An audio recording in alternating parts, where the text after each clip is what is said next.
Are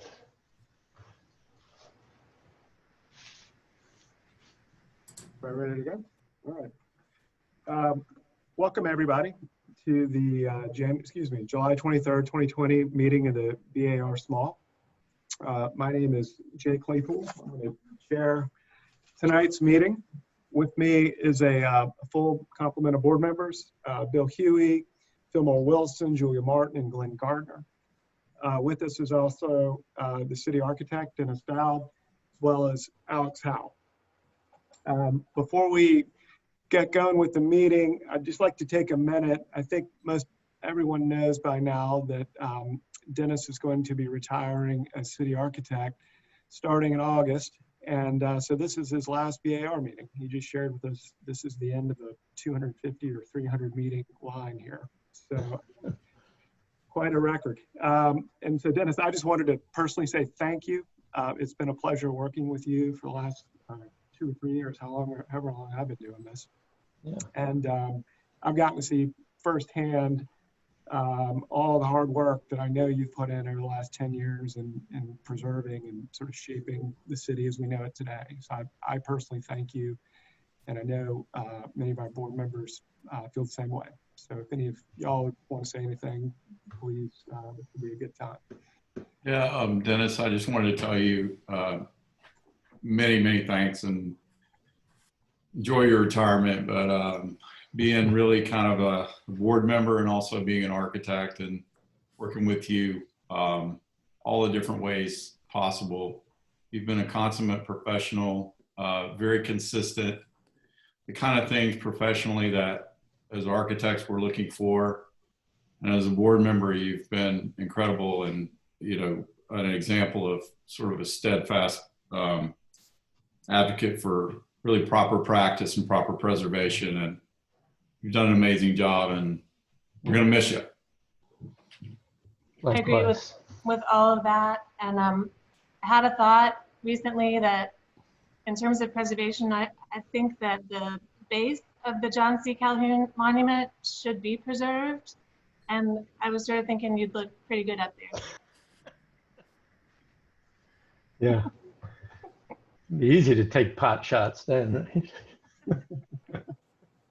Well, I want to say thank you to everybody. You know, it's been a real honor for me to work in Charleston with the BAR. I've considered it a really important position. You know, what's more important than preserving the historic character of this city and also trying to, you know, have anything new that's constructed in the city be worthy of, you know, where it's located.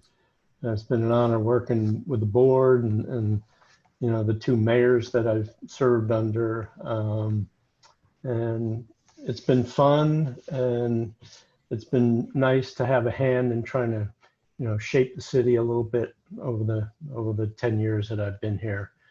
And most of all, I've enjoyed the people I've worked with, and definitely the board members for both BAR, L, S, and DRB. So thank you for the kind words. Thank you, Dennis. Keep up the good work. Okay, ready to go? We'll get going. The order of Dennis's 301st meeting will be as follows. He will give a brief introduction to each agenda item, after which time the applicant will have a 10-minute period of time in which to present. And this is anyone on behalf of the applicant as well. Please, anyone speaking, state your name clearly for the record. You know, I'll talk about it in a second, but as a board, we're trying to do what we can to continue to, you know, move the meetings forward, trying to give respect to those at the end of the agenda. If as an applicant, you have your full 10 minutes, but if you feel like you need less, if the issues have been worked out at staff, feel free to take less. And I'll tell you sort of what we're going to try to do in board discussion. I just lost you, Jay. I still hear him. Can you hear me, anyone? I can. Yes. I can, yes. I'm going to keep talking while Dennis reconnects. There we go. Public comment period then comes on the heels of the applicant presentation. Again, this is sort of collectively a 10-minute period. Also, please state your name clearly for the record. The city will then present its comments and recommendations, after which time the applicant can respond to public comment, staff recommendations, and then at that point, the floor closes. The board will then discuss the matter and eventually vote. What we're going to try to do is be a little more, at least in the beginning of the board discussion, a little more orderly to try to move the discussion along. And again, trying to get the meetings just continue to move. There were a few items, and lastly, excuse me, the board is free to ask questions at any time, and we tend to ask those questions right on the heels of the applicant's presentation. The board, there's been 5 agenda items that were on the originally published agenda that have either been deferred by the applicant or by staff, and we're not going to hear those tonight. Those are item number 2, 74 Cooper Street, item number 3, 139 Wentworth, number 5, 34 Savage, the demolition, number 6, 34 Savage, and then number 1243 Charlotte. Again, we're not going to hear those tonight. I always have to remind myself to turn off my phone. Please do the same. And lastly, I don't think we have that many public comments, but please limit them to architecture. The first agenda item, Alex, Jay, before you do, I need to do the meeting protocol. Meeting protocol, virtual meeting protocol. Yeah, but before I do that, I lost the audio for you for a few minutes. Did anybody else, or was that on my end? Was you. We didn't lose it. Okay, well then, Alex, you may need to jump in if I have internet troubles for some reason. Okay. So the meeting protocol, staff will control the PowerPoint presentation. That includes everything submitted by the applicant by the deadline in accordance with the submittal requirements. So applicants simply need to ask me to advance to the next slide during your presentation, and I'll do that. Applicants, staff, and board members are required to give their name whenever speaking. So please remember to do that. It's important because we're not recording video, we're just recording audio. And video and microphone have been disabled for all attendees, and that's not board members or staff, will only be given the capability to speak when they're called on during the public comment period. The chat and Q&A functions have been disabled for everyone. Regarding the public comment period, the applicants and all team members for the application and the public have been required to register and indicate the project they wish to comment on and submit any documents in advance of the meeting. And just as with in-person meetings, all applications heard today are part of a public meeting format. So if you've registered and will speak during the public comment portion of the meeting, you'll need to state your name and address for the record, and we'll try to remember to ask you that. Those members of the public that have registered will be called in order by project, and members of the public that speak are encouraged to remain in the meeting for the completion of the item that they've commented on, so that if the board has any questions, you'll be available. Staff will call on the registered members of the public to speak for each project, and unregistered members of the public, however, who raise their hand will not be called on. You have to register. Board members should open the participants panel so that each board member can see the status of other board members' microphones and cameras. And board members will be polled by the chair for comments and for their vote on a motion. Each member, when voting, should respond yay in favor or nay, not in favor. And the chairman shall reread the motion verbatim, and the board member making the motion should correct the chairman if he's not read the motion accurately. If a board member needs to recuse, he or she will be temporarily removed from the meeting and placed back in the meeting at the start of the next agenda item. And if the board needs to go into executive session, they will call into a separate conference line, and all video and audio on Zoom will be temporarily turned off until they're ready to return to the regular meeting. staff will issue meeting results, including staff comments and board motion to the applicant following the meeting. And the results will also be posted on the city website. Any additional information, you can contact BAR at charleston-sc.gov or visit the city's website. And a final note, these meetings are being audio recorded. So the first item is approval of minutes from March 12th, 2020 meeting. Okay, we've all been provided with copies of the minutes. Does anybody have any corrections, comments to the minutes? Is there a motion to approve them as submitted? I'll move to approve as submitted. Is there a second? Second. Second by Bill. All right, so I'll call the roll. And please signify your vote by saying yay in favor or nay, not in favor. Bill? Yay in favor. Fillmore? Yay in favor. Julia? Yay in favor. Glenn? Yay in favor. Chair votes yay in favor. The minutes are approved as submitted. Next agenda item is 183 Trad Street. Okay, this is a request for final approval for repainting with a color change to include painting of unpainted brick. This project is in Charlestown, pre-1921 in the old historic district, and I think Fillmore has recused on this item. So here's the property here right at the junction of Trad and Gibbs Street. This is a view of the front of the house on Trad Street. And then a view of the side of the house from Gibbs. And then a view of the rear from Gibbs. And then across the Gibbs Street from the house. And then across from the house on Trad. And the Sanborn here really doesn't tell us much. This is 1944, but we know it's earlier than that. And with that, I'm going to turn it over to the applicant for their presentation. Okay, I'm allowing Catherine Owen to speak. She's called in and she should be able to mute herself and speak now. Yeah, I think, can you hear me? Yes. Yes. Right.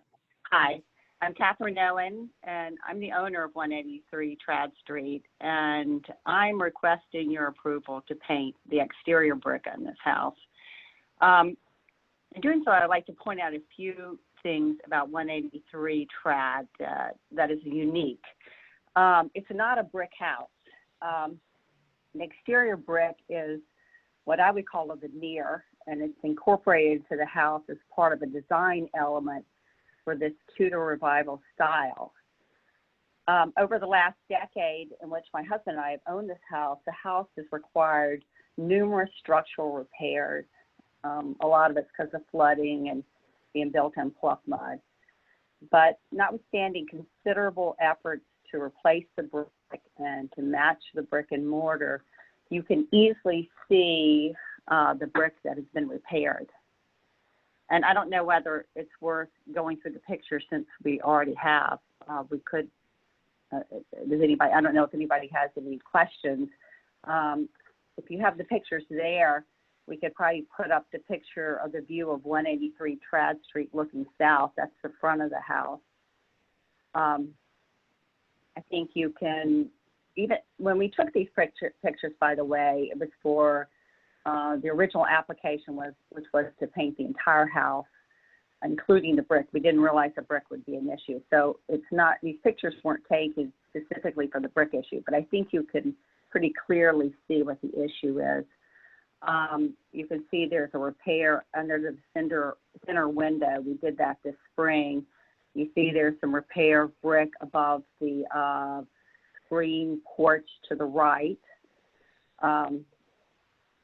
I think if you move on to the fourth picture, the view of 183 Trad looking west, it's really from kind of the fork of Trad Street and Gibbs, but you can pretty clearly see the repair work even from that distance, you know, above the screen porch area of that house. And that work was done 3 or 4 years ago, so it's not fading. And so there's one picture of the east elevation, which is the driveway where there was no repair done, and you can kind of see what the brick really should be looking like.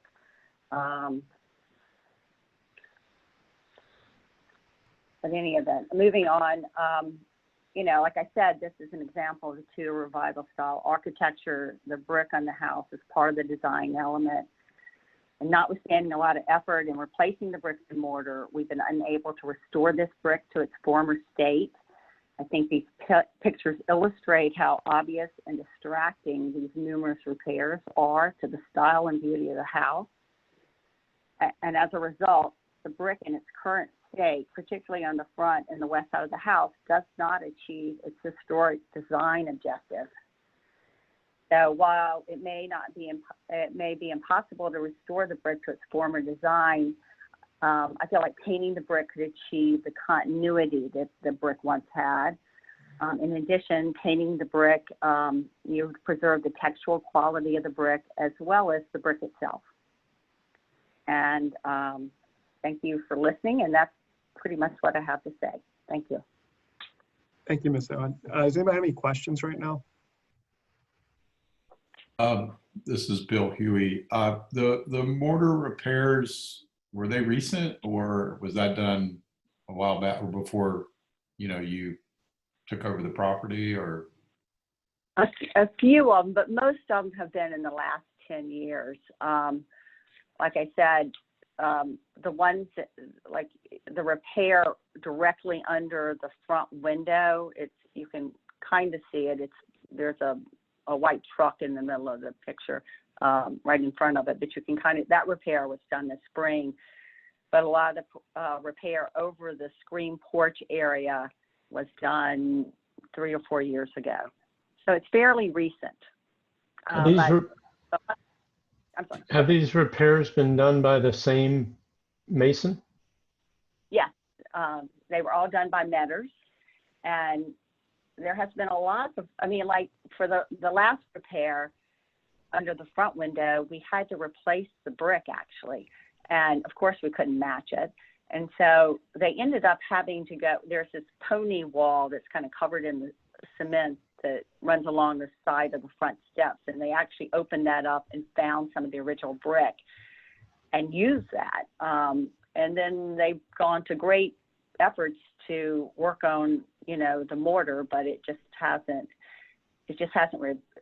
hasn't really worked out. There are some big gaps. And the problem is, it's like I said, this isn't really a brick. This is kind of a veneer that's stuck on there. So every time, you know, you do some sort of work, it can go one way or it ends up needing repair. That's all I can say. Is anybody from Metters available tonight to talk about the repairs? No, I talked to them, and they were, I mean, they weren't sure whether or not this was something that you were going to grant or not. And so I said, well, I'll do it because, you know, but I could, you know, I could get, Jim Webb is the one who handled this, but James Metters is aware of it as well. Mm-hmm. And so I think today I talked to Jim Webb. He called me up and he said, I know you're doing this today. And he said that they would go back and try to work on the mortar work, as I can't paint it. But, you know, I do think they put a lot of time and energy into trying to match it. It's just, it just hadn't really worked out that well. And I don't know whether it's because of the color of the brick or whatever it is, but it really kind of detracts from the house a good bit. I mean, also painting the house helps seal it. It's a fairly porous brick, so it would help from a water intrusion perspective to paint it. Thank you. Dennis, anybody else got any more questions right now? No? Okay, I know we have some public comment. Let's see here. Let's see, Alex, do you have some public comment? We have one member of the public speaking and then one letter to be read. Okay, I'll read the letter after the member of the public speaks. Okay. We have April Wood, and you can unmute yourself. Hi, my name is April Wood from Historic Charleston Foundation. HCF has reviewed the application to repaint 183 Trad Street, including the unpainted brick base. The foundation has no objection to painting the upper portions of the house that have already been painted. However, we are strongly opposed to the painting of the brick base. This is a Tudor Revival house, an architectural style that was popular between 1910 and 1940. The unpainted base is a character-defining element of the style of architecture. Painting the base would irreversibly alter this prominent architectural feature that is relatively unique to Charleston. The Secretary of the Interior standards state that distinctive features, finishes, and construction techniques are examples of craftsmanship that characterize a property shall be preserved. We respectfully request denial of the application to paint the brick base. And one suggestion that may have already been looked into is Cathedral Stone makes a product called Silin Lasur, I think that's how you put it, SILNLASUR, that may be used to stain the mortar, and it might, that's the purpose of it, is to kind of blend repairs with historic masonry. So it might be another option to explore. Thank you. Okay, I received an email note from Mary Griffin. She does not give her address, who writes that she does not support the painting of the unpainted brick at 183 Trad. The house is one of the rare Tudor style houses on the peninsula and contributes to the diversity of the historic district. Painting the brick of this house homogenizes it and diminishes the unique Tudor style. So let's go to staff recommendations and comments. Okay, well, our comments are pretty consistent with what's been said already. The 1921 sandbar maps show the brick first story and half timbered second story as original. And the contrast of brick and half timber is a character defining feature for this Tudor Revival house. We're comfortable with the color palette proposed. However, the existing unpainted brick should remain unpainted per the Secretary of Interior standards for rehabilitation to maintain this character defining feature, which is consistent with other rulings of the BAR. The recommendation to seal the brick can be done with a clear sealer that would not necessitate painting the brick. And I'm certain that a better job could be done matching the existing mortar, both in terms of joint width and I'm not sure why that is what it is, but certainly the color. So we're recommending approval of the paint color change to previously painted elements of the exterior and denial of painting the historically unpainted brick. Okay, thanks, Dennis. Ms. Owen, would you like to clarify or respond to any comments? No, I mean, I understand them, and I think sealing the brick, like you said, would help preserve it, I think, but and hopefully they can do something to reduce these repairs, because notwithstanding the fact that it is part of the revival style, I think when you start getting into this kind of repair, it really does detract from the style of the house and the beauty of the house. So I'm hopeful that that something can be done to lessen these scars that the brick seems to have. Thank you. Okay, thank you. Okay, having said that, let's go to board discussion. Here, I'll start. Bill, can you kick us off with your comments and discussion items? Yes, this is Bill Huey. I do agree with staff's comments and the comments of Historic Charleston. I'm a bit taken aback by the quality of this repair work that has been done. There are many tinted mortars and tents that can be added to different types of mortar. So I'm a bit taken aback by the appearance of this, given those that have worked on it. But also repoint. The pointing, yeah. I think that I definitely agree with staff's comments. I do believe that there probably are sealant type products available. The only suggestion I might add to that would be that if one is identified, probably a test area, maybe to a less conspicuous area of the house of the brick, that be executed for us, potentially a staff site visit to ensure that that product is, not affecting the sheen or appearance of the finished brick, but it's doing its job. So otherwise, I do agree with staff's comments.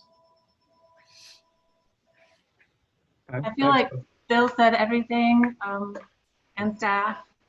And I just wanted to articulate that I do sympathize with the owner because those repairs are really noticeable in a way that you would not want them to be. So I'm very hopeful that they can be improved.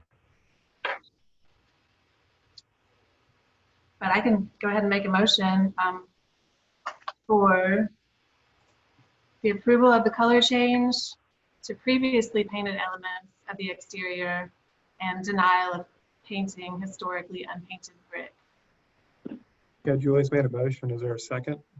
Julia, question though, did you want to add any comment about what Bill mentioned about the sealer? Sure, we could add a board condition to test any potential brick sealers on a small inconspicuous area and let staff review that, I guess. Yeah. Prior to wholesale install. Mm-hmm. I'll second Julia's motion. This is Bill.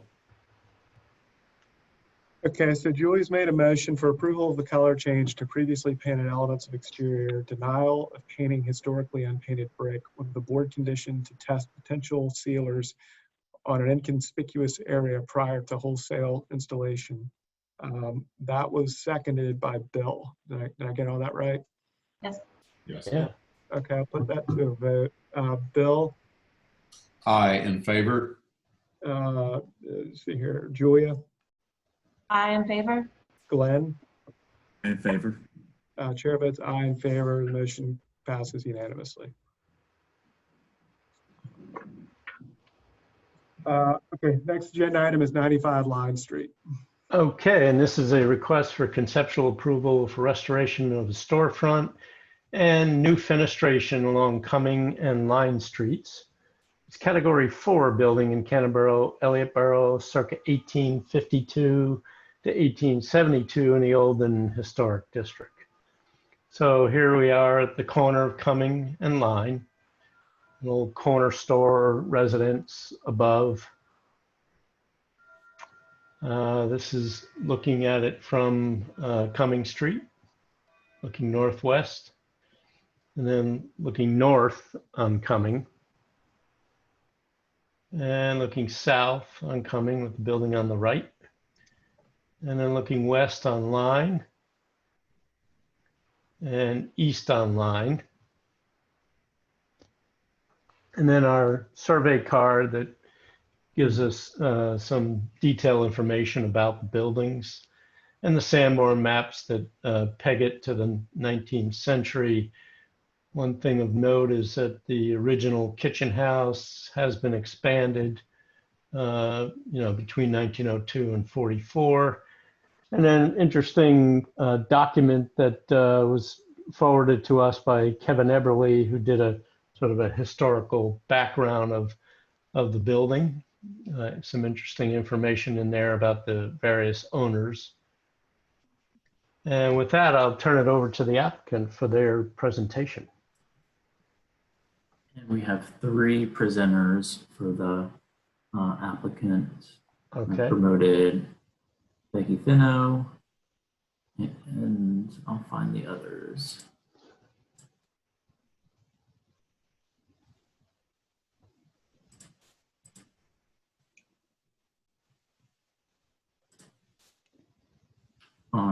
Great. I think everyone's been promoted and you can turn on your microphones and your camera if you have it.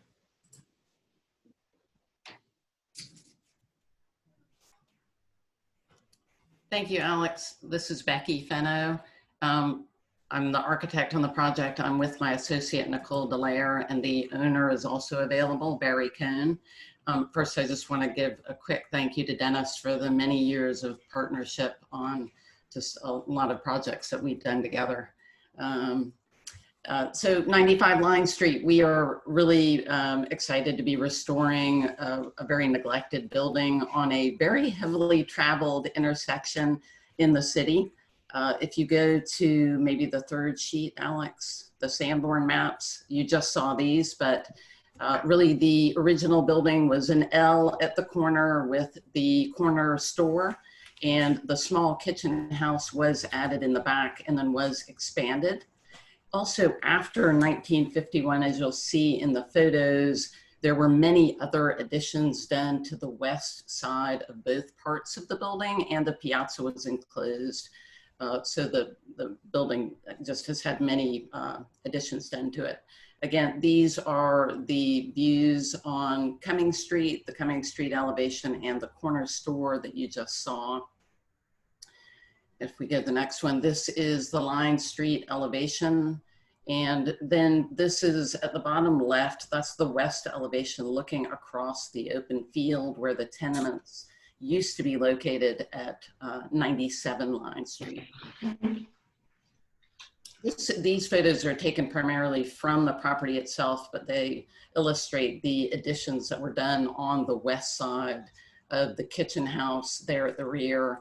And it shows the metal fire escape that gives access to the second story at the moment. This is the existing site plan. If you go to the next to the proposed site plan, from a site planning standpoint, we're requesting a wood site wall at the west elevation, kind of at the top of the drawing. And then we're requesting to take off the metal stair and do a new wood stair accessing the second floor and enclosing a little bit more of that open area right there in the rear kitchen house, which is really only visible across the field from Line Street. And then we're also asking for some work at the entry to the the existing wall, to stucco that existing wall and add piers with lighting. So that's sort of the scope of our site plan. From a floor plan standpoint, I'm going to kind of go around the building from the top right, which would be the northwest corner on Line Street. We are requesting to take off the non-historic door there and install a window there that would align with the window above. There's been a lot of reframing in that area. So we think this is an appropriate request. And then as we come around the corner, we want to restore the corner store. And then as you go along Cumming Street, there are two transom windows there that we are requesting and there's framing on the interior giving evidence of full height double hung windows. So we're requesting, you'll see the elevation in a minute, the replacement of those small transom windows with full double hung wood windows. And then the next opening next to those, there's another space where there's new framing where we think there was also a full height wood double hung window. And we're actually thinking of moving that window number 4, which is just above Alex's cursor on the left.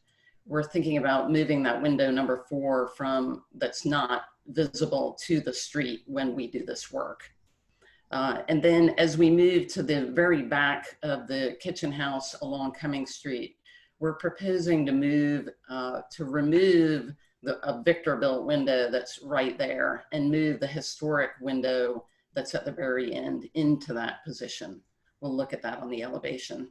And then when we go around to the interior, kind of more private space of the building, we're requesting to enclose more of that space there and create a wood stair to the second level. And then we'll enclose the HVAC with wood lattice.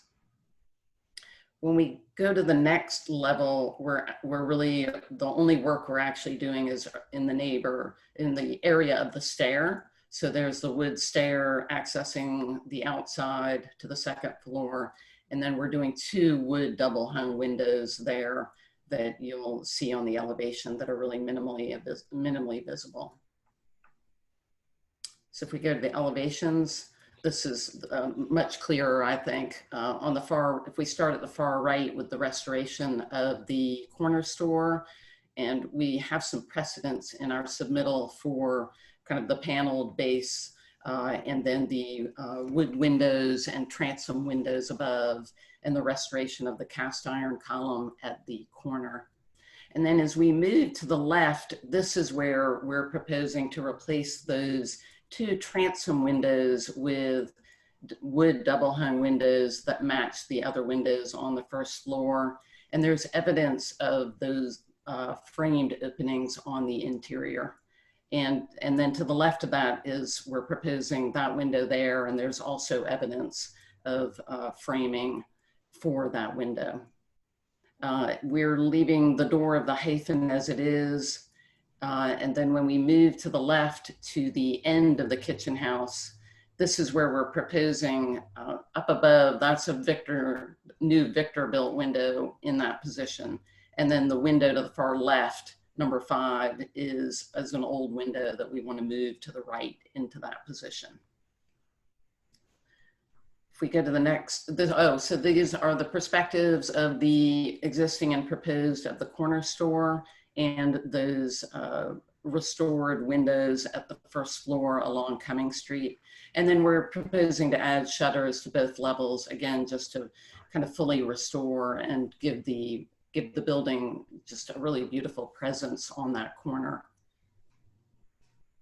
These are interior views. First, let's just say this building is a labor of love for the client. You can see the state that it's in. It's desperately in need of work.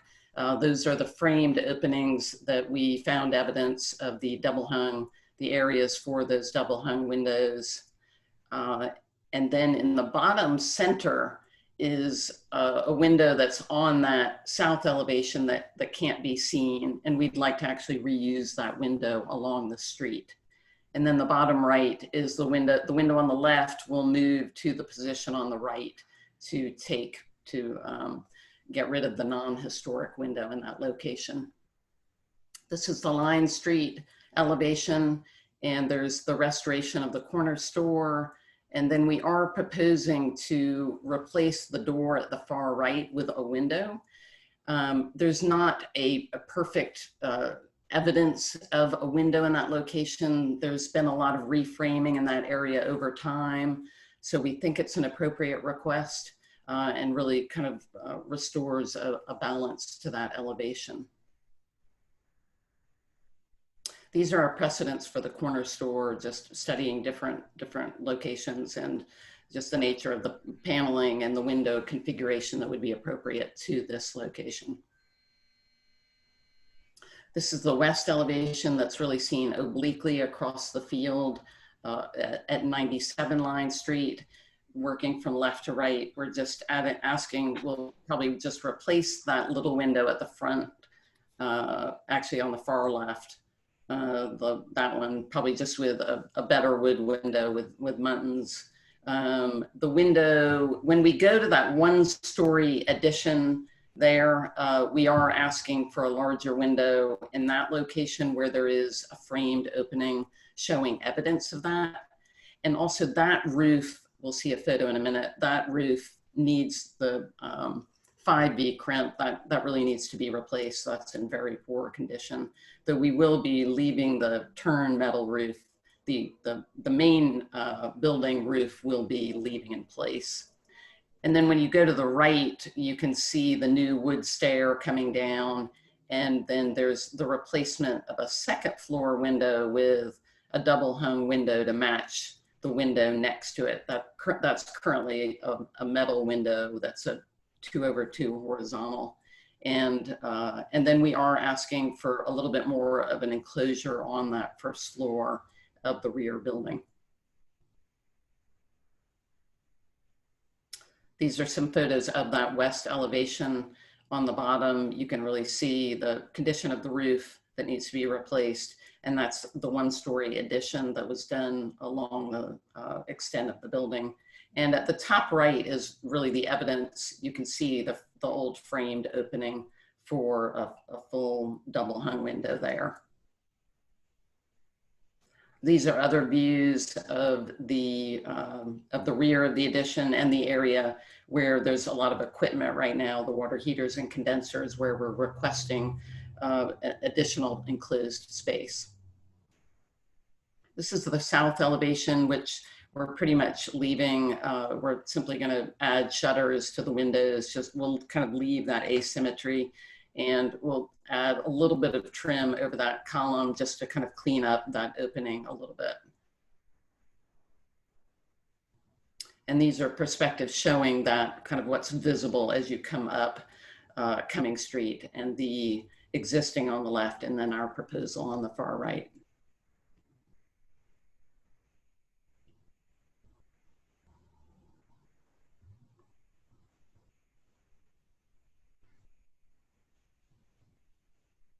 Okay. All right, Becky, thank you. Does anybody have any questions of Becky or anybody else presenting right now? This is Bill. I just wanted to see, Alex, can you go to the slide with the? It's actually, I'm actually controlling the PowerPoint, but go ahead, Bill. Yeah, that's right. I'm calling it a slide. Can you go to the image with the, Becky had some inspiration images, just oh yeah, forefronts and stuff. I just wanted to look at that sheet a little bit. Yeah. Actually, the one on the top left is across the street from us. And then obviously the other ones are ones that in the area that we kind of studied just to see what would really be appropriate for this. And also using kind of what's the configuration that we have when we remove the T111 and the plywood. You know, what we have sort of more frontage, as you can see, on Line Street and a little bit less on Cumming. So we were also kind of studying storefronts that had that same configuration. Okay, thank you. I had a question, Becky. Does the owner of 95 Line also own this lot? They do, yes. Okay, because you're doing work there. I just wanted to confirm that. Becky, Fillmore here. I have one quick question on the Line Street elevation drawing. Yes. O2. The first floor window on the west side, it may just be an optical illusion for my eyes. Is the window behind the shutters existing? I know your note said to restore, or is it a modern window? Do you know? It's existing, Fillmore. It's there in place. We took the shutters off and we can restore it. On your drawing, it reads, to my eye, reads narrower than the second floor windows. Is that an optical illusion, or is? I think it's an optical, it must be an optical illusion. I'm not sure. It's the same size as second floor windows above it, right? Yes. Okay. That was my.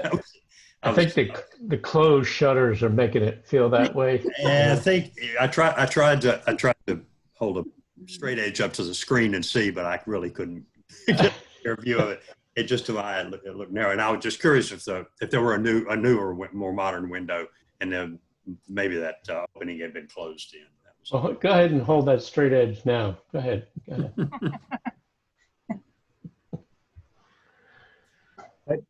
We got any questions for the moment? Yeah. Why don't we go to public comment? We have 2 speakers from the public. Let's go Alex, to April. do we have any public comment? We've Did we got, lose Alex? can you hear me? I think I'm unmuted. We'll go to April Wood first. Thank you. April Wood, Historic Charleston Foundation. HCF has met with the applicant and has reviewed the application for restoration of the storefront and new fenestration along Cumming Street and Line Street. We are pleased that this former corner store will be rehabilitated, and we believe the applicant is doing a great job with the project. Our only comment relates to the proposed change in fenestration on Line Street. It appears that the westernmost door is original to this location. Although we understand the goals of the applicant to improve the aesthetics on this portion of the project, this change does not meet the Secretary of the Interior standards for rehabilitation, and that it portrays a false sense of history and historic fabric will be altered. We respectfully request that the board approve the application but deny the proposed alterations to this portion of Line Street. Thank you.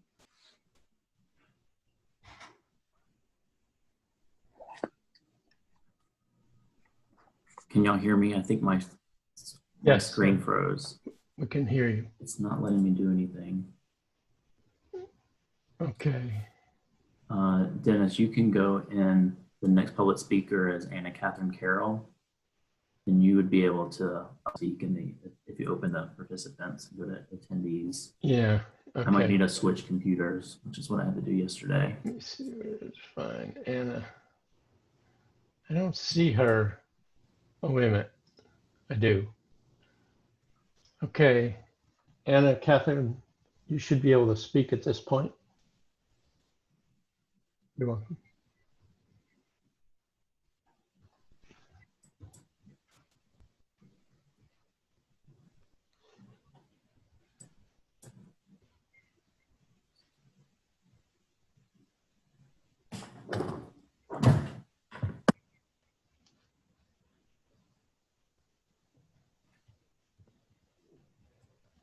Okay. Alex or Dennis, can we get a staff recommendation? Yes. Well, first I want to say thank you, Becky, for your kind words. This is a much appreciated restoration of this building. Really a good thing happening. I agree with the preservation groups about that. And it's generally a very positive renovation to reconstruct a historically appropriate storefront, return historic fenestration, and add back shutters. Site work on the adjacent empty lot to the south will need to be reviewed separately. No, actually that's not true because it is owned by the same owner. Additional enclosure of the first floor of the west elevation is minimally visible and only affects elements of the post-1955 porch. The alterations help clean up the visual clutter of the existing enclosures. So we're recommending conceptual approval and final review by staff. So Dennis, to be clear, okay, so there's no staff comments. It's basically conceptual Right. approval as submitted. I got it. That's correct. Okay. All right. Thank you. All right. So we're now in board discussion. Fillmore, can I start with you to see what your comments might be, and then we'll go down the line from there? Yes, I really don't have any. I am in agreement with staff.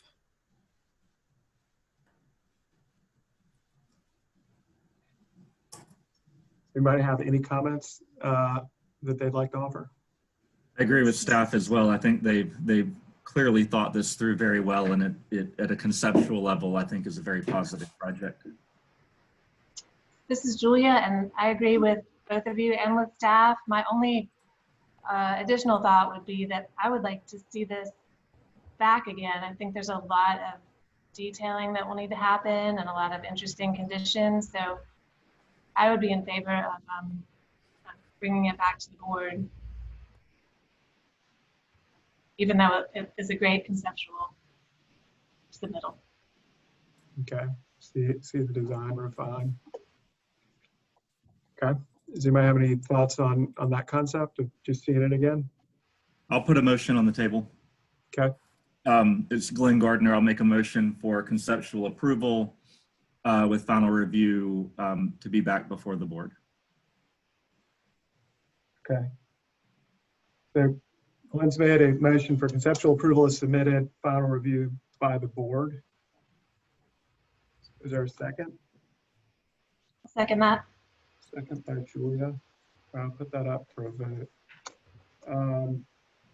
Okay, so Bill, I in favor. Fillmore, Yay in favor. Julia, Yay in favor? Glenn, Yay in favor. chair votes yay in favor, passes unanimously.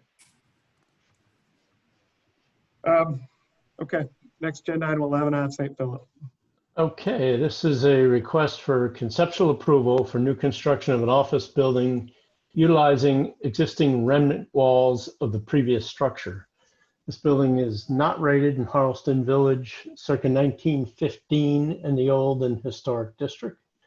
So this is the building here, was used by the school district for a long time, had some significant vine growth on it, and back in May of 2016, the BARS deferred a partial demolition request on this project.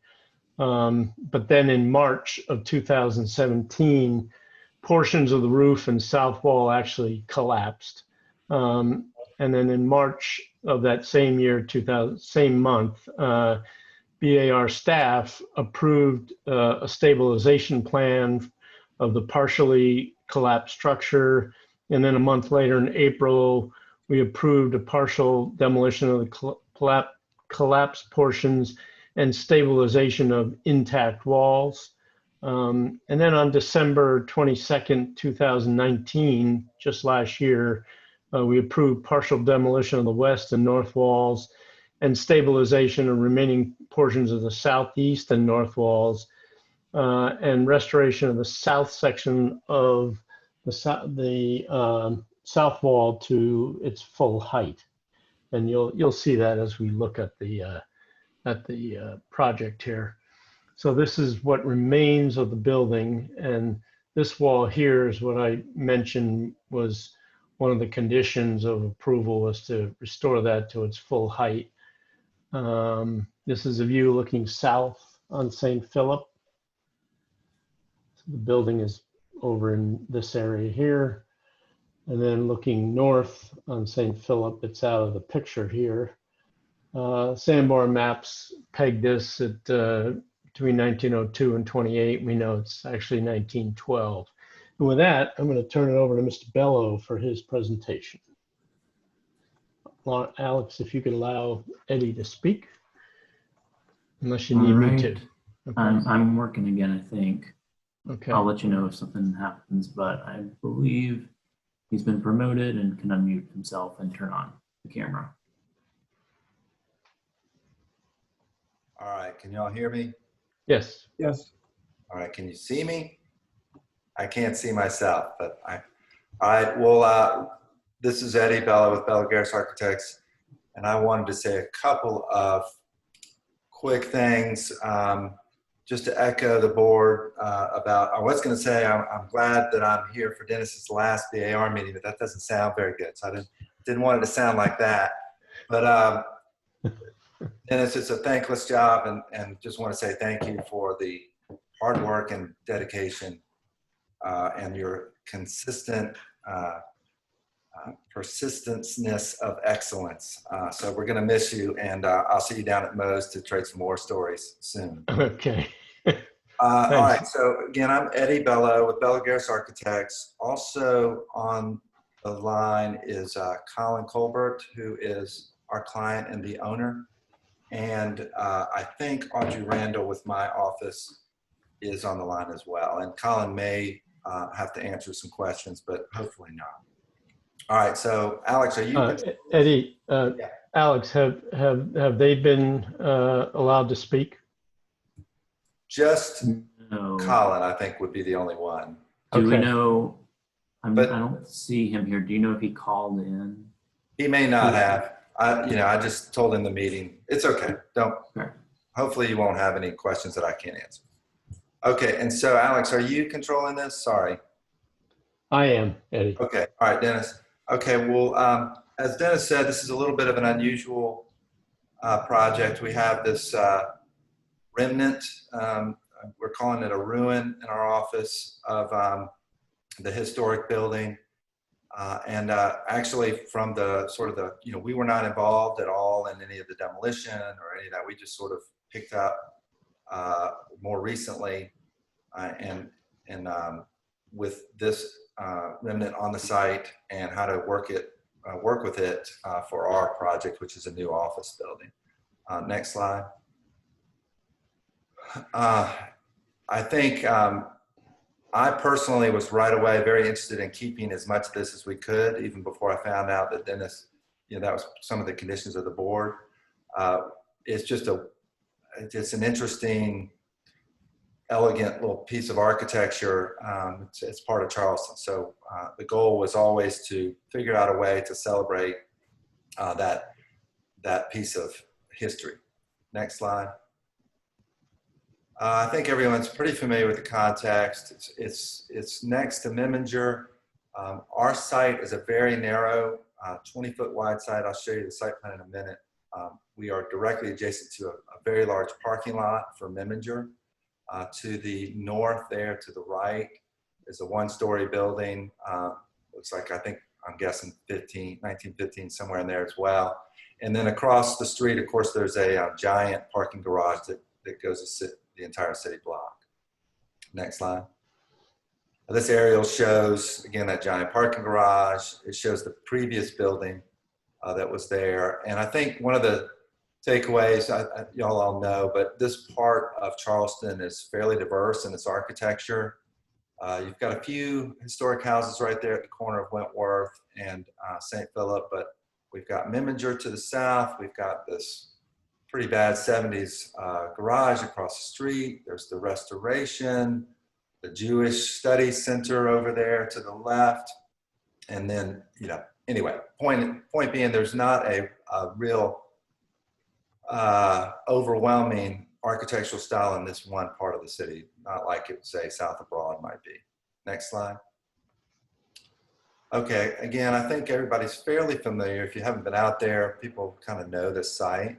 But if you look to the view, those two views in the middle, you can see where our site is. It's basically that narrow strip of land fronting this parking lot.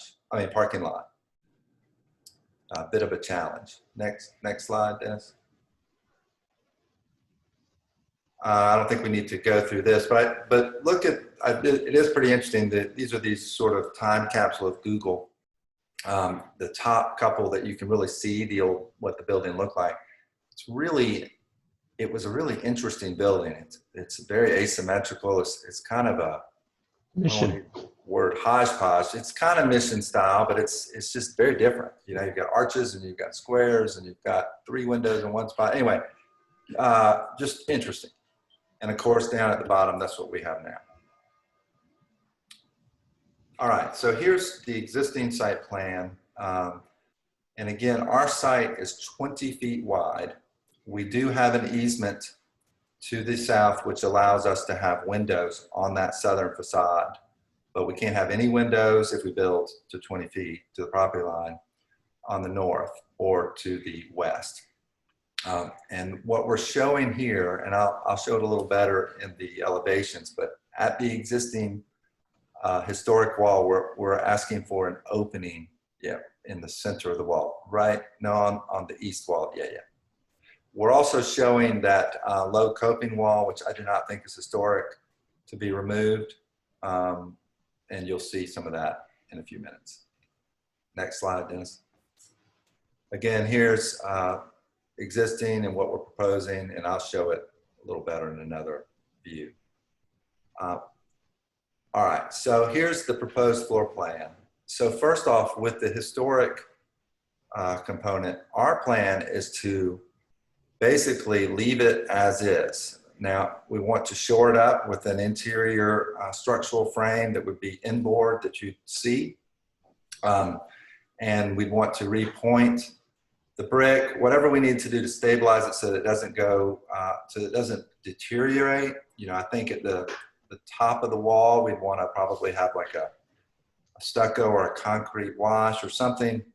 I mean, we've got to do that. That's a detail, but point being, we want to keep it as is, sort of in its state of stopped ruin. Now for the new building, we have intentionally held it off a couple of inches on that north wall, but then we actually, because the ruins asymmetrical with what's left, we have a little opening on the south there. But we filled up the entire lot. Again, it's only about 1,600 square foot of floor, but again, that was just part of the program. Next slide. Second floor, fairly simple. What we've done on the very front is use that sort of ruin element as an entry court. You'd walk in and be surrounded by this really wonderful old wall, and then we've got this sort of trellis element that leads you to the entry. Next slide. And then we've got a mezzanine. So it's a 2.5 story structure. We put the mezzanine far back from the street. Next slide is the roof plan. And then next slide. All right, so this illustrates our thought process for this design. Again, I really love that building almost as it is. Just the way the pieces are, it's just an elegant little structure. So this drawing that I did on the left here, you can see we took that element of the existing structure and the idea of continuing that sort of masonry box of the original building. Not literally following the old openings, but just related to that. And then that blue volume represents kind of the idea of sliding the new architecture within this sort of masonry box. And again, that masonry box aligns with the historic box. They tie together. And then last, right off the top, I just felt like a pitched roof was the way to go for this. The original building had a pitched roof. It just seemed like a way to kind of respect the original building. All right, so next slide. Okay, so this is our view from the south. And you can see it's kind of hard without me pointing it, but we've got masonry, stucco over brick veneer, and that aligns with the top of the original building. Yeah, thanks, Dennis. Then we've got Ipe wood siding. That, again, that's that volume that would sort of slide down figuratively within that masonry box. And then we've got a very, very thin roof where we're exaggerating sort of the roof forms. The idea being I want that to read as like literally like another element. You know, it's just like that sort of drawing I did. And then we're trying to get as much glass as we can in. Those openings there are on the west. That's as large as you can get a piece of glass that still meets hurricane code without having some kind of break. On the south? I'm sorry. You said on the west. I think you meant. I'm sorry, south. Yeah. And then on the east facing wall, that's all curtain wall. And again, you can see our sort of steel superstructure in there holding it up. All right, so I'll try to speed up a little bit. So next one. Here's the street elevation. Very pure roof form. Next one. We can't even have an overhang. You know, we're so close to the property line, so there's some challenges there. The one on the right is what you would see sort of within that ruin. Next one. Existing and proposed. Next. This is the south elevation. And while the window pattern seems somewhat random, it's actually a very regular pattern. It's just shifted, and that was sort of a play on the original sort of basic symmetry of the historic building. Again, existing and proposed. The back, you cannot see this from anywhere. We have an egress stair. It allows us a place to put our mechanical, and because we have that stair, it lets us do a lot more things code-wise, interior. We don't have to have any fire separations. Next. Existing and proposed. The north elevation follows the same pattern, although on the ground level, it didn't make sense to continue that wood. But you can see to the left there, that wall of the historic portion is all exposed brick. So we would hold off where we meet that and figure out a really clean way to handle that joint. I don't want to just crash into the new building, but we do want to very clearly delineate old and new. All right, existing and proposed. All right, this is just to help explain how the interior lays out. Again, with the 20-foot, less than 20 foot on the interior space, the goal was to get as much light and openness as we could. Next slide, Dennis.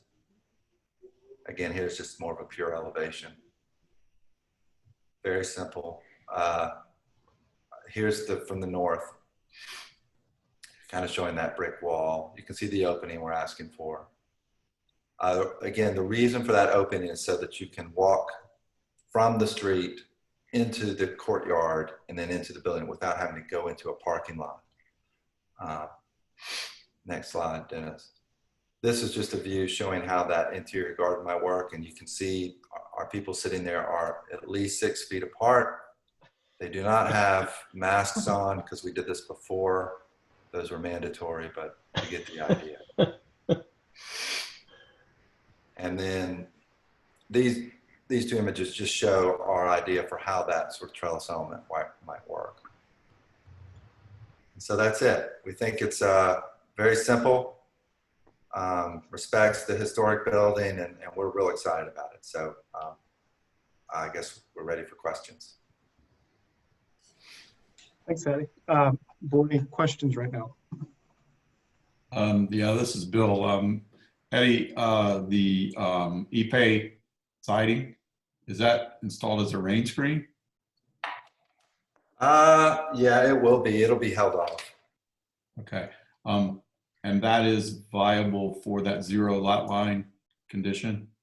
We've used, yes, we've used, first of all, we're not, surprisingly, because this project is in a residentially zoned property, we're not in a fire district. So that helps us a lot. But I've used ePay before downtown because of its slow burning properties. The city has allowed it to be on a close lot line like that. Obviously, we need to do more investigations, but that's our plan. And then you had made a comment, I believe, about the wash detail over the ruined fragmented wall. And that is going to be very important. Yeah. I would be very careful with whatever material that is, that it's definitely stable and does the job. Yeah. Absolutely. I think. Are you thinking lime wash, Eddie? Well, when I say wash, I don't know if that's what I've always called, on an old masonry wall, and Fillmore might know this, but on an old masonry wall, you slope the top. It's just a concrete stucco. Yeah, and yeah. I've always called it a stucco wash. And so, I'm not an expert on how to do that. The point being is it would be a historically appropriate way to cap that with. I'm not going to add a metal coating. Let's put it that way. But definitely, that's the next phase. Like Bill, you're alluding to, we've got to do some detailing. We've got to really figure some things out, but it's certainly not that hard to do. We'll just figure it out. And then Eddie, one last thing I did note on your west elevation, you're sort of talking about that upper cladding material. It looked to be metal that you listed it. Is that? Yeah, on the very back, yeah. Yes. We're just showing that as metal just to save money and maintenance. But again, you can't see that from anywhere. We're just trying to have that be sort of the one very, very plain elevation. Is that a different scale than the dormers, Eddie? No, it's supposed to be the same. Okay. Everything on the roof and wherever we're showing metal will be all the same sort of detail and exposure. Yeah. Okay. Thank you. Welcome. Dennis, anybody got any questions, more questions? Okay, we'll go to public comment then. We have 2 people speaking. I'll go to April Wood first. This is April Wood, Historic Charleston Foundation. HCF has reviewed the application for conceptual approval for new construction of an office building using the existing remnants of the previous structure. We are pleased to see the stabilization of the remaining structure, and we believe that the design of the office building offers a respectful contrast to the remnants of the historic structure. Our only comment is about the structural framing within the remnant of the previous building. We would prefer that the structural members are not visible from the street on the south elevation. The height of the reinforcement should stop at the height of the wall. More information should be submitted on how the tops of the walls will be treated to prevent further future deterioration. We recommend approval of this application. Thanks.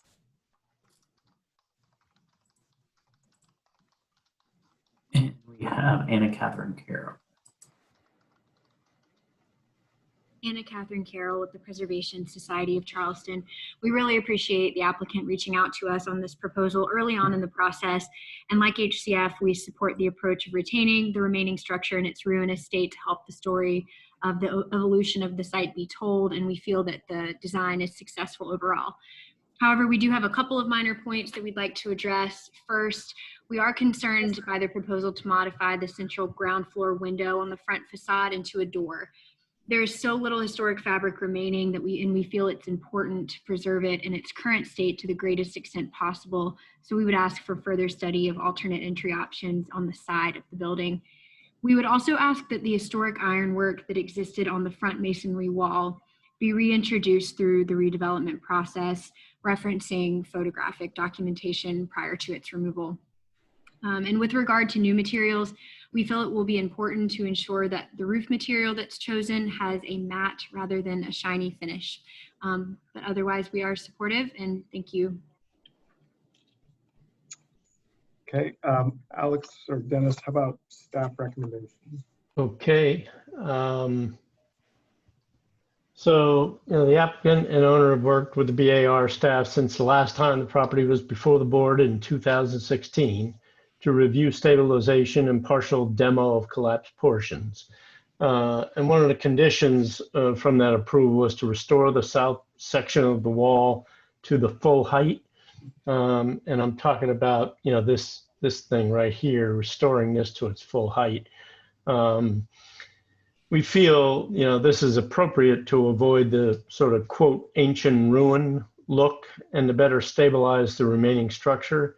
It would also help to disguise the structural steel stabilization that was mentioned by April. This proposal retains and stabilizes the remnants of the collapsed building, notwithstanding my comment above, without attempting to recreate the building. We feel it's a very elegant solution that defers to the original building, but is strong in its own right. And the new construction behind the remnants refer to the previous building, but it's clearly differentiated, although the stucco color should not match the existing for differentiation. Metal on the side of the dormers should be the same metal as the metal roof. Relocate the gates to the trash enclosure to the north side of the enclosure so that a solid fence faces the street, and detailing of that fence should be of the urban fence style, painted Charleston green or black, just to make it go away. Provide details of the steel support structure going forward, depicting how it will permanently stabilize the remnants and be attached. And staff does not have a problem with the new door on St. Philip, which allows one to better experience the original building as you enter from the street and not have to, conflict with cars going in and out of here. So we're recommending conceptual approval with staff conditions noted. Thanks, Dennis. Eddie, you want to say anything in response to other comments? Well, sure. I think all the comments, I don't have any major issues with. I think we do want to keep that entry on the front. I think it's important to be able to access this building directly from St. Philip Street and not have to walk into a parking lot. The only comment that I respectfully disagree with is the idea of building that entire southern wall back. I wasn't aware that was something that was discussed. I mean, the board didn't make that, but that was something that Dennis and the prior owners kind of worked through. I will say that's problematic for a couple of reasons. One, like I said, there's not a lot of opportunity for natural light for this building. This is the one area where we can get some good natural light in. Dennis, if you could flip back to, like that view shows the natural light coming in. Imagine if there's a wall on the other side there, like you can see on the left, it would dramatically change that. And then also what I worry about is rebuilding that wall then would come in so close, it would really close in, and you wouldn't have this, we were very intentional about the separation between the old and the new. And without literally, we're aligning, doing all these things to work with it. But we, the closer you get, then it feels like you're slamming up to it. And so I think we would rather keep it open. I understand sort of Dennis's thoughts, but the goal would be to stabilize it as much as we can in place. It's honest. We're not making it look any older than it is. We're not trying to fake it. But we would push, if we can, to keep that southern wall as it is. For the steel, I think we can keep studying that. This is an architect showing how steel framing might work to stabilize. I'm sure once we get some true engineering involved, this will change some, and we can certainly work through that if that's a board concern.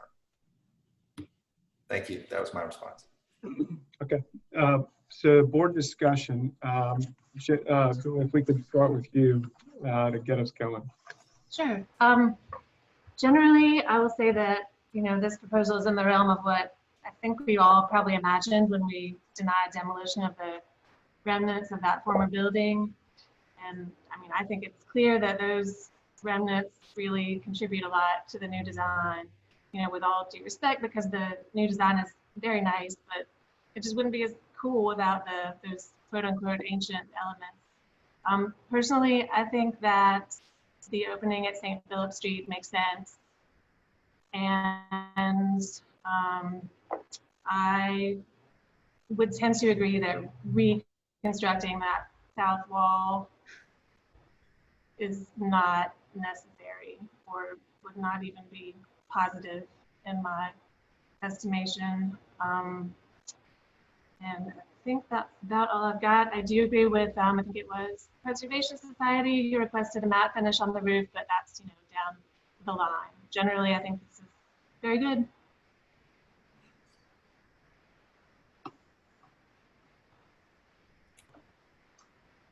And I agree with all of staff's comments except for number 2, I guess. Okay, other board comments?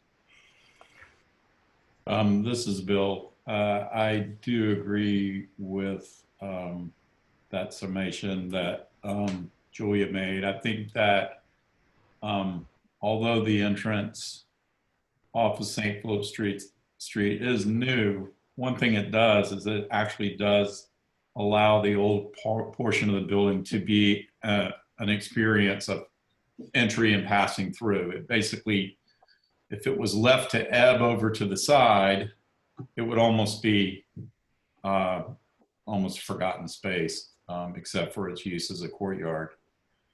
And this wash detail is going to be really, really important. I have to keep harping on that, just because of the fact that the wall is sort of, with the fragmented appearance. I would sort of want to call it a folly, but it is engaged, so it is not to the other degree. It's a remnant, I guess. And I was having a little hard time with it, but it's really grown on me now, the idea of doing it this way. I do agree with the applicant on this. And I guess the reason I'm a little reticent about completing that portion of the south return facade is that would make that little courtyard area in there, as we all know, those shady, sort of that green slime that grows in these shady areas in the city. I could see that courtyard entrance paver system being covered with green slime, which is really not a very appealing thought. And one thing I didn't bring up earlier, but I know that we will be looking at this again with a more thorough review of materials. That overhang being so prominent off the new building, I neglected to ask you, maybe you did describe it in your presentation, but that material, and it looks like that probably would telegraph into the finished space of the building as it's a glass wall. But I'm very encouraged by what this is doing. I think it is something that could be a really nice addition to the city if it's executed in just the right way. So yeah, I know, Eddie, you're a pretty meticulous architect. Keep your meticulous hat on and make this work. And I really want to see that wash detail. Okay. Can I ask Eddie a question? Eddie, do you know, is this stucco or is it stone, or what is happening up there? You know, I don't know. I think it's stucco, but I could be wrong. Because, you know. Stucco is not waterproof. I'm going to throw that. No, I was going to say that, you know, it might be better to be stone. Well, if it's okay for me to say a couple things, completely agree. A lot of study has to be done for how best to handle that top of that wall. We just haven't gotten there yet. And that's the next step. Okay. Glenn or Fillmore, anybody got any other comments? I'd say that I'm on board with my fellow board members with this. This is going to read as a ruin, whether you rebuild that south portion of wall or not. And I think probably, since it is reading as a ruin, it's better to leave it in as close to original, its current condition. It's not original. As close to its current condition. In other words, honestly, just simply what is left of the building. And so I'm a little less in favor of restoring that south section of wall. I quit. Oh wait, okay. I already retired. You can't quit. I'm not beating up on you, Dennis, particularly not on your last day here. Just, when I read the comments, I'm sitting there going, I'm just really struggling with that. You already quit. There's no walking. Come on now. I think it's still a ruin whether you rebuild that wall or not. And I'm a little torn about the modification to the front, but I'm not going to come down one way or the other on that. I'll leave that for the next time it comes up, maybe. But I think it's. I think that just to Eddie, I think the new structure is really handsome, and coming from someone who generally much prefers classical architecture. Okay. But I really think that thing design works. So thank you. Thank you. That's great to hear, Fillmore. Any other comments, or somebody want to make a motion? I can make a motion for conceptual approval with staff conditions, except for number 2. And just a board comment that we're especially interested in preservation of the existing masonry and the steel structure and all the other details. And the existing masonry and the what structure? I'm sorry, Julia. The steel bracing. Steel bracing. I got it. And I guess, Julia, to your point there with that steel bracing, I think that's a really good point. So are we sort of requesting that the applicant have that vetted by the engineer? He had stated it's an architect's pass right now. So that would be, the next representation would be a true engineered representation of that structure, right? Absolutely. Great. I will, this is Bill, I will second that motion. All right, so the motion on the floor is conceptual approval with staff conditions other than condition number 2 noted, and a board condition to show engineered representations of how the existing masonry will be preserved and the steel bracing. Is that right? It's close. Close. Close enough. I mean, close enough, I guess. Yeah. What I had said was we're especially interested in preservation of the existing masonry, including the steel bracing. Right. I'm trying to make it understand. like an action verb. Like I know we're Okay. interested in it, but like what said. What you said is good. Yeah. What you said is good. Okay. Well, you might formally want to modify the motion, Julia, as per what Jay said, and then re-second it. Jay, can you articulate that for me? Sure. I would tell you what. So I had our motion was conceptual approval of staff conditions other than number 2 noted, and a board condition to provide or show an engineered representation of how the existing masonry will be preserved and the steel bracing. Is that Sure. making any sense? Yeah. Yep. All right. So Julie made that motion. Bill seconded it. I'll put that for a vote. Bill? Yay, in favor. Fillmore? Yay, in favor. Julia? Jay in favor? Glenn? In favor? Everybody's yay in favor. Motion carries unanimously. All right, thanks everyone. Okay. Thank you. Next agenda item is 15 Beedens Alley. Okay, and this is a request for preliminary approval for new construction of a single-family dwelling in Charlestown in the Old and Historic District. Okay, here's the location of the property here on Beedens. And this is a view of the site. And then a view of Beedens Alley.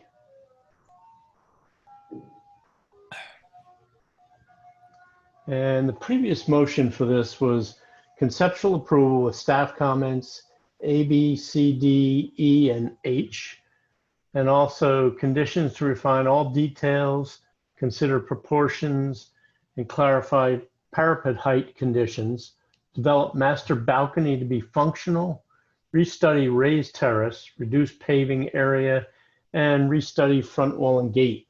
And that was back in March of this year.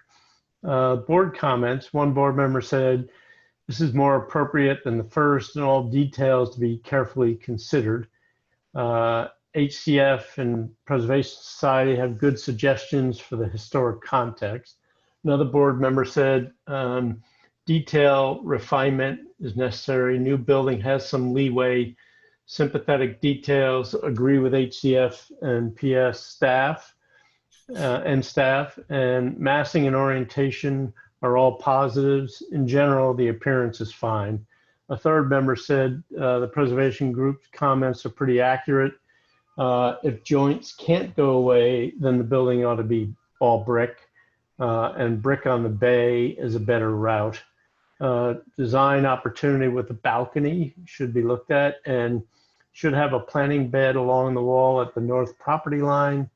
The front garden wall should be one thing, creating a false sense of something happening. And generally, the project was much improved. And the last board member agreed with the other board members and agreed with staff about the front door. And with that, I'm going to turn it over to the applicant for their presentation. We have 3 presenters for the applicant. We have Steve Bostic, who's called in, and I will allow him to speak. And then we have 2 others who I'll promote to panelists.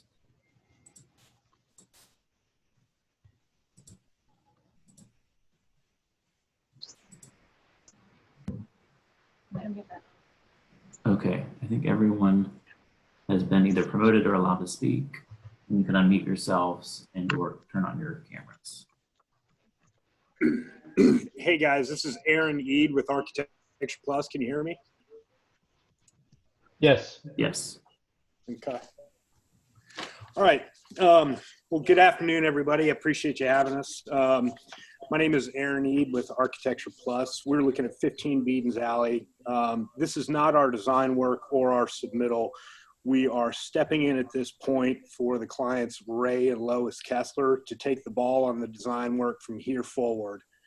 As you guys are aware, Beedens Alley lies in the heart of the historic district, and we're looking to bring the design to the level of sophistication it deserves. So Beedens Alley is a true alley serving dwellings on East Bay and Church Street. It's a hodgepodge of old masonry buildings, storage buildings, dwellings, and back of house support buildings for Church and East Bay. We're looking to insert a brick dwelling. I'd like to go through the previous comments from March 12th and ask for a little bit of clarification on a couple of things. Okay, so the staff comments were as follows. It says, staff feels that this design is a better version of the first iteration, and moving the garage to the rear is a great improvement. However, we still have a few concerns as follows. Option B for the siding of the building is preferred. They've moved the building forward. If you look at L1.1, it looks like it's about 15'6" off of the property line, and it's generally aligned with the neighboring wood structure to the left of the new home of 15 Beedens Alley. Is that sort of what you guys were looking for? More of an alignment with the neighboring structure? You can't really get into a question and answer thing with the board. You just make your presentation. Okay, fair enough. Item B, the north terrace should extend to the north masonry wall, and the steps should begin at the northeast corner of the building and run perpendicular to the wall. This has been addressed by just simply eliminating the terrace. The terrace is no longer there. If you look at the landscape plan 1.1, it's there's just a series of steps from a little card room area there going down into the yard. The southern mass, there was issues with the, the southern mass feels like an enclosed piazza volume and should be restudied to avoid that impression. They pulled the parapet down a bit and added a bit of a cornice detail to try to address that. Fenestration has been restudied along the elevations. It was the fenestration really wasn't relating to each other. I think it's been greatly improved at this point. Can I ask a question here? Yes, please. Are these changes your changes, or are they the previous architects? The previous designers. We're stepping in at this point and moving the ball forward. Okay. Okay. Thank you. The rear massing, there was issue with the stucco. That's been changed to brick. So the control joints were kind of a concern before, and so that's been eliminated in that way. Item G on the staff comments, the front door, it doesn't look like that's been addressed. There was a request to get rid of the vestibule and pull the front door forward to the exterior wall, and it looks like that vestibule is still in place.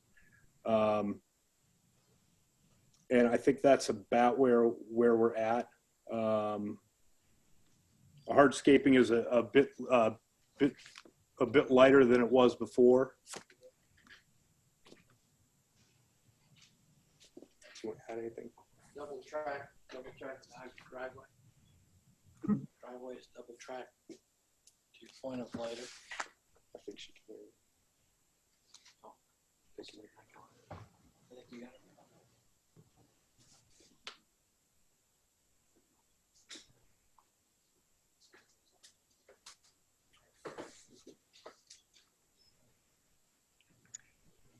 Aaron, are you still? That's it. Okay, got it. I think we've got it all in there. Okay, questions from board staff, anybody at this point? Yeah. Mr. Chairman, very quickly, I guess, may I ask a favor? I'm not sure Alex or Dennis, whoever's driving this. And Bill. Okay, Dennis, can you do us a favor? I think during Aaron's presentation, you were kind of going to the before and a previous and currently proposed elevation. Yeah. Could you do us a little sweep of that just real quick so we can take this in? You want me to do that or you want them to do it? I think they should. Yeah, I guess. I can kind of take you through. Yeah, I'm just trying to, I know you just did it, but it's easier if we're looking at the drawing as you're talking. Yeah. Okay. You want to start right there? Sure. If you can just go around the building very quickly, I apologize, but it's easier to. No, that's okay. That's okay, Bill. All right, so this is the previous east elevation.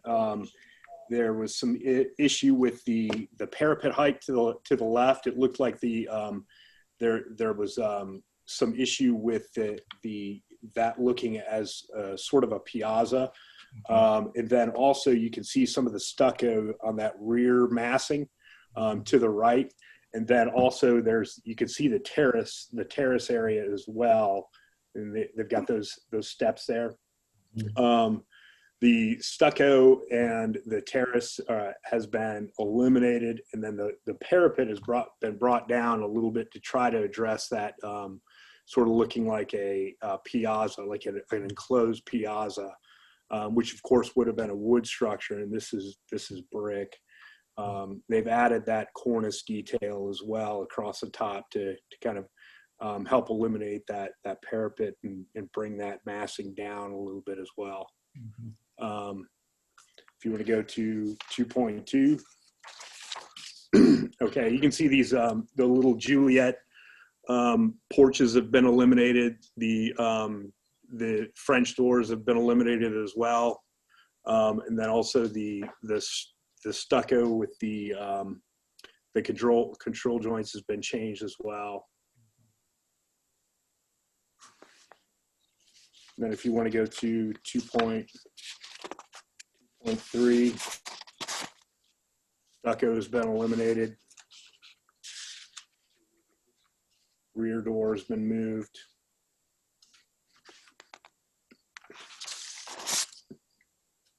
And then 2.4, you can see how the fenestration was really kind of all over the place, and that's been cleaned up quite a bit. And then, of course, the stucco has been changed to brick at the rear. Okay, thank you. That's a big help. Okay. And the flat roof is now pitched roof there. Mm-hmm. Correct. Any other questions before we go to public comment? I have a Fillmore here. A couple of quick questions. What's the roof material on the low slope?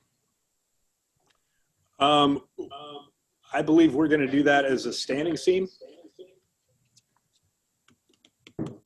Standing seam. Okay. On a 1 in 12?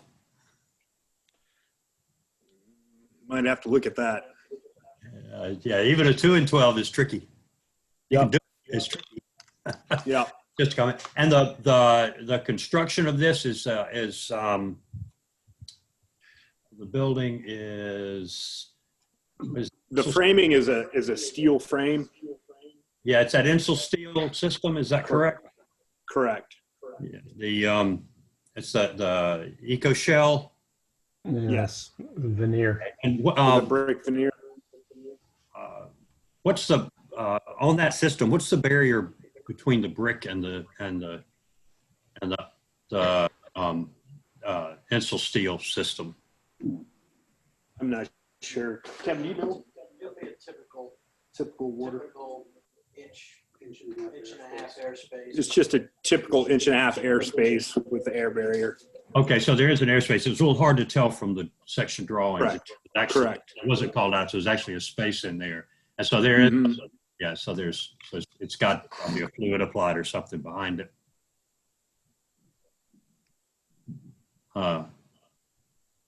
Okay, just technical questions. Thank you. I think that's a good point. This is Bill again. Phil Moore, I think that's a good point. So what we should anticipate seeing in return of all the window, especially the windows, is the depth of return would be comparable to a brick veneer wall system. Not extenuatingly deep, as the wall is pretty thick. There's gonna be a lot of interior return trim material, but we're just gonna see a brick veneer return on the outside. Okay. Yeah. I think that's correct. Thank you. Yes. All right, so let's go to public comment then. We have one member of the public speaking. I'll allow April Wood to speak. April Wood, Historic Charleston Foundation. HCF has reviewed the application for preliminary approval for new construction of a single-family dwelling. We believe this application needs more refinement before preliminary approval should be granted. The parapets over the roof, the quote piazza and bay window all need more development. We suggest looking at the detailing of these elements on neighboring properties such as 17 Beaton's Alley for good detailing examples. The front entry vestibule is very minimalist. We suggest adding some ornamental features in this area, as this should be a focal point of the house. HCF recommends deferral of the application so these details can be worked out. Thank you.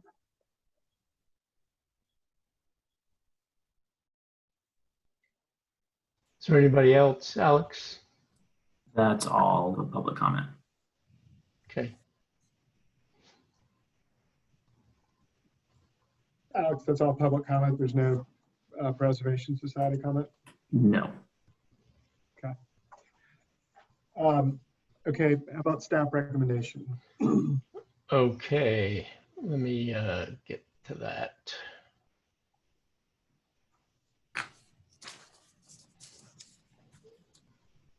So the applicants have responded to the board and staff comments positively in the following ways. A, the house is now set back 15 feet 6 inches so that the main body aligns with 11 Beadons to the south. The roof and fenestration of the southern mass have been restudied.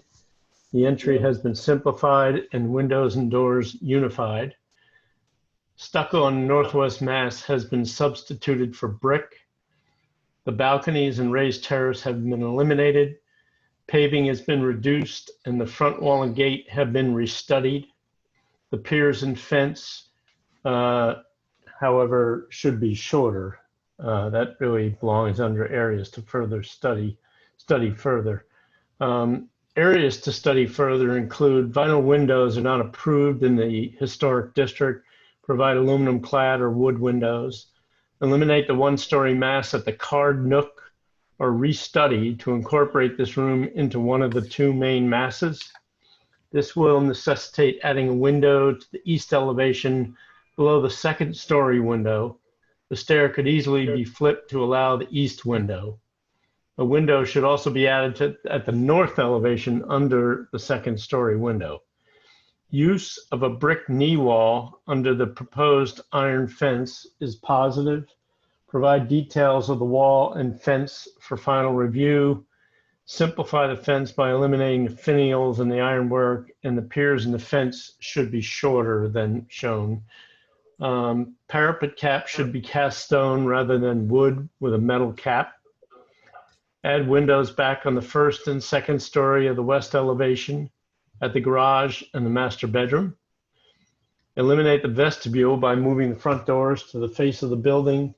Study the incorporation of a canopy at the covered entry in lieu of the vestibule. Section 2 on A4.0 shows trim overlapping the brick soldier course, which conflicts with elevations and renderings. This should be corrected. The window head and sill details are inappropriate, likely a function of vinyl windows. Set windows and openings as far as possible. Provide clad wood sills over the brick sills. The parapet wall should be much thicker, 18 to 20 inches, for the masonry to read more substantial. And finally, trim should always return to the wall. Avoid butt cuts as shown on the elevations, unlike as shown in the previous rendering on page 26. And what I have here for the recommendation is incorrect. We're actually recommending deferral with these staff conditions. And that's it. Okay. Thank you, Dennis. Welcome. Aaron, do you want to respond to staff and/or public comment? No, we accept those comments and we'll take a look at them and address them accordingly. Okay, thanks. So we'll go into board discussion. I guess, Glenn, would you mind just sort of leading us off and we'll get into the discussion? Sure. I generally am in agreement with the city staff recommendations, and the only additional thing I had really was in looking at the front facade. I think in the previous review, I may have asked if the little window that sort of reads as a third floor is necessary, and I believe the shutters have come off of it, but the window remains, and I still feel like that looks a little odd up there. I'm not at all opposed to there being a little bit of a detail, perhaps even a vent or maybe a brick detail up there. But to me, the window, if that's not livable space up there, I think it is a little out of scale.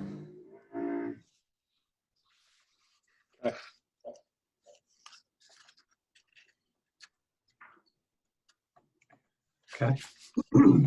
Other board comments? I just have a couple because I'm also mostly in agreement with staff. Regarding that little quote unquote card room, it does not actually bother me to have a little articulation of the mass there on the right, on the first floor. So I'm ambivalent about that. And I want to say that at the last hearing, we sort of discussed that recessed entry, and I think I was sort of liking it, you know, just liking that recessed area. And I think we made some comments to that effect, but a canopy and pulling it forward could work fine too, if that's what is decided.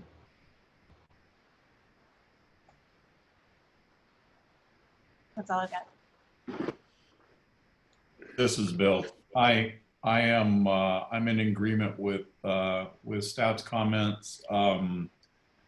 I do believe that one of the comments made by Historic Charleston, and I believe staff reiterated a similar comment, it does have to do with the sort of visual trim weight, especially the fascia on some of these elements.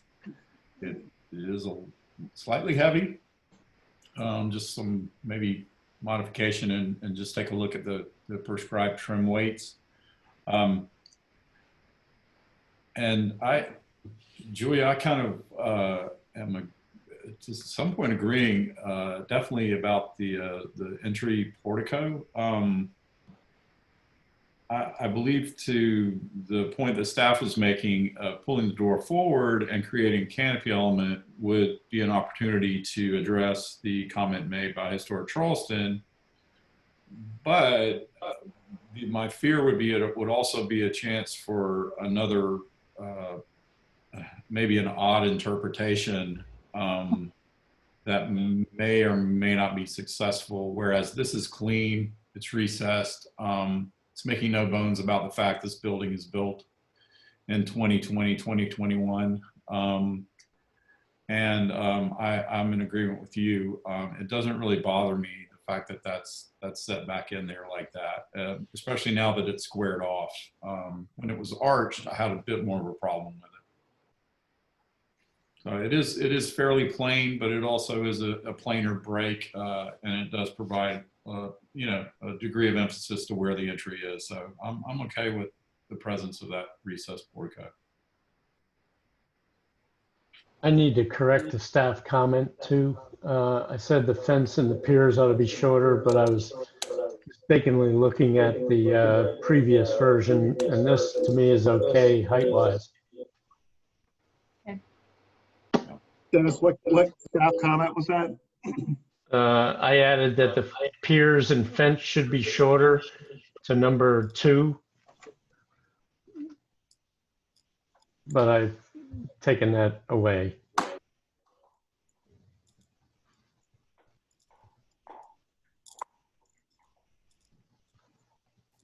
Okay. Any other comments? If not, I think we need to figure out what to do with staff comments 2 and 6, and then maybe a board condition about the window above the bay. If I want to make a motion. All right, I'll take a stab at it. Were you thinking 2 and 5, maybe? No, I think 6. Oh, the one about the vestibule, right? Correct. Mhm. Yeah. Okay. So here's my stab. Making a motion for deferral with staff conditions, except for 2 and 6, and a board condition to add a window at the north elevation under the second story window, and another board condition to eliminate or restudy the gable window at the east elevation.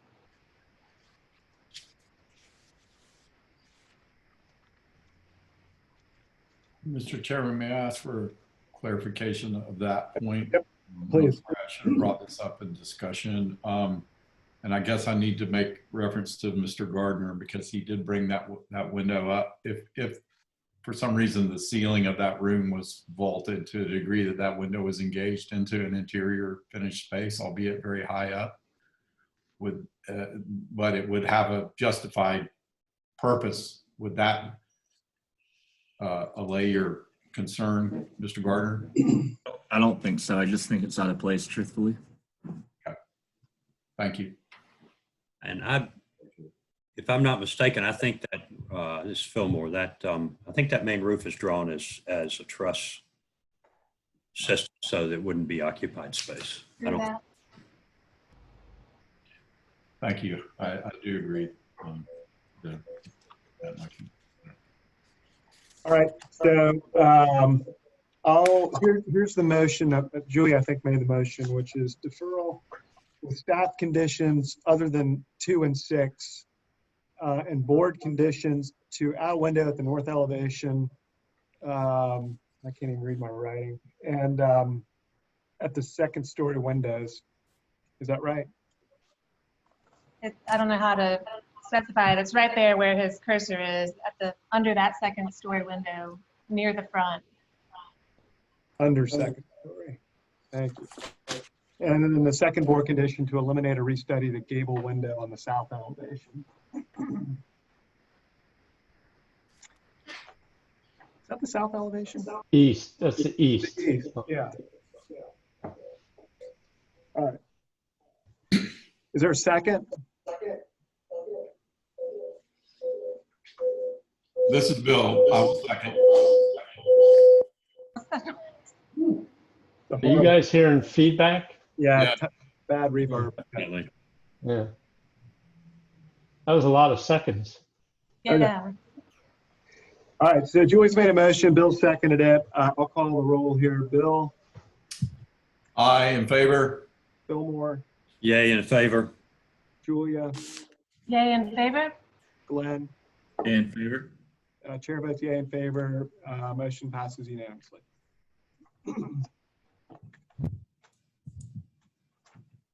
Okay. Thank you, guys. Thank you, Dennis. Thank you.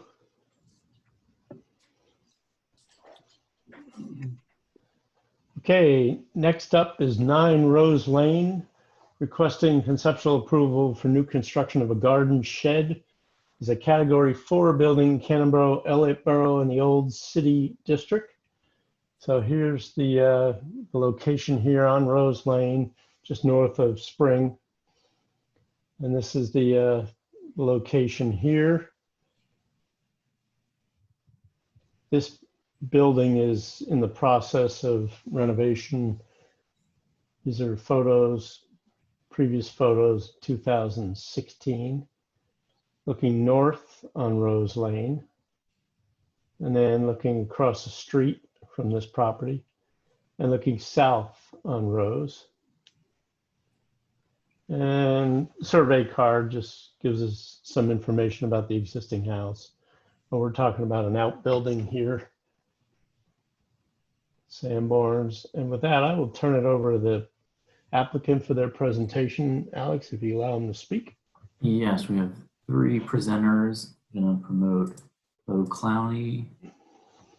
Let's see.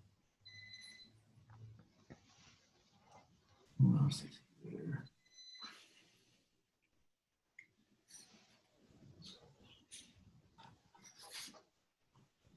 I'm not sure if they might be all on one account.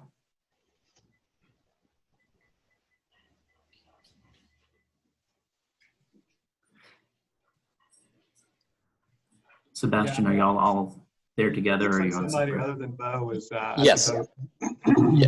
Yes, we're all together. Okay, good.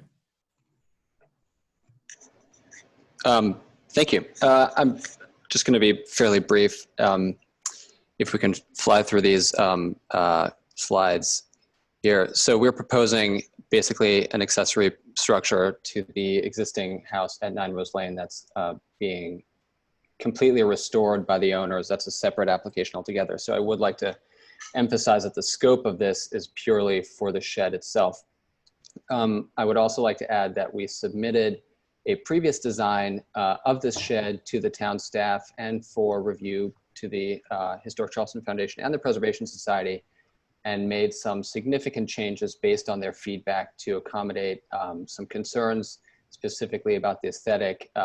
So this is our revised scheme. Here's our plat. Next slide, please. The site, so here again, just focusing, the scope of this presentation is exclusively on that shed in the back corner and has nothing to do with the rest of the house. Next slide, here's a historic image. There's a location relative to some of the other, relative to the neighborhood. Next slide, please. Some existing Sanborn maps. What I'd like to point out here is that, and there at no point to our knowledge was there ever an outbuilding in the location that we're proposing. So you can see the oldest Sanborn map we have is from 1902.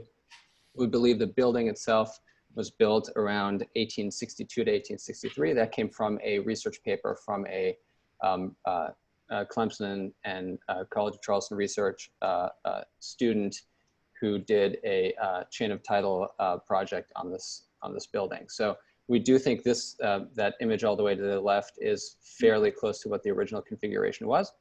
The building was subsequently expanded in the early to mid 20th century with a large addition in that location, and that was subsequently approved for demolition. So if we slide on to the next image, please. Oh, actually, yeah, we can skip over that one. So here you can see some pictures from roughly 2000, where we still see that existing addition occupying the location of the proposed shed.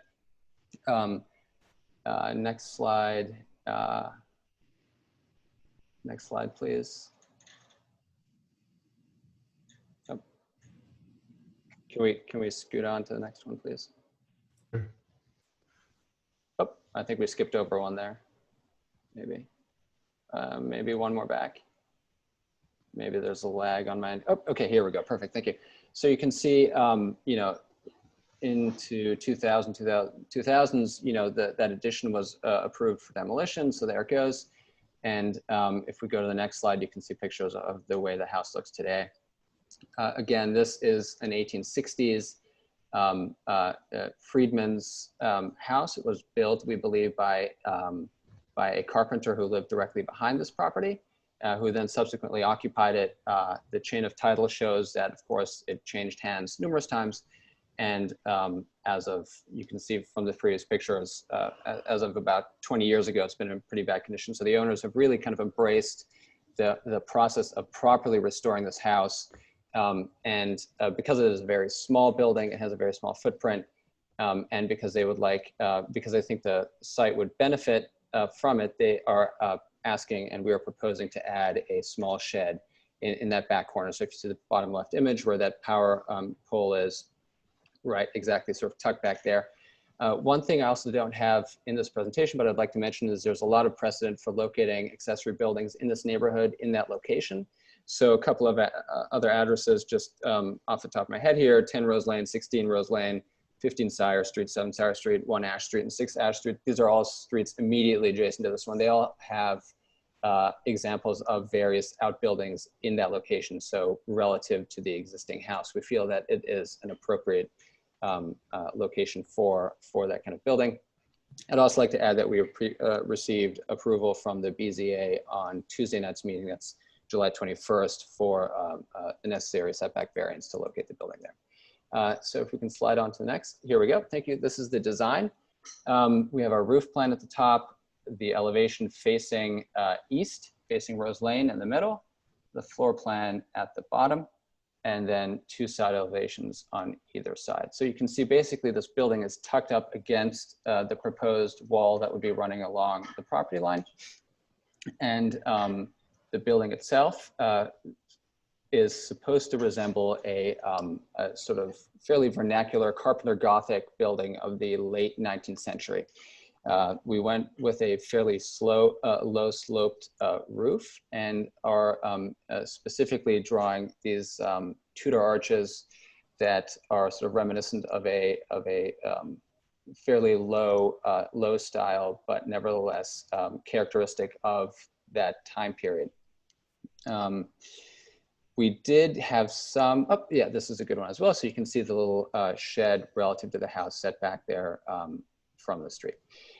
We worked with the Historic Charleston Foundation, who provided a wonderful precedent image for a similar building on George Street. It has a similar low slope roof. It has similar distinctive architectural features. In that case, it's more of a Moorish revival building, so it has horseshoe arches. We are showing the Tudor arches, more in keeping with more of a Gothic aesthetic. If you go one more slide, I think there should be a picture of other Victorian sort of revival style details in the immediate neighborhood, and then as well as this little Moorish revival shed that I just mentioned on George Street. So you can see, I think it's important to note that there's a combination of existing buildings that were renovated with subsequent style embellishments. So on the top left corner, you can see the console brackets at the entry hood. Those are fairly detailed and would have been applied later. That's actually a fairly common detail in this neighborhood, where you have these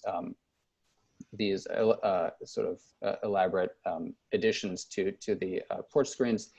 Here at 1 Ash Street, you can see the ornamental window hoods and the transom at the door, which I think is octagonal. So again, some of these sort of quirky later 20th century embellishments. 22 Ash Street is a wonderful example. We have fairly elaborate brackets up under the cornice in the pediment of the roof, as well as leaded glass in the transom. Again, our console brackets with drops, a very sort of stylized roof on that little entry piece.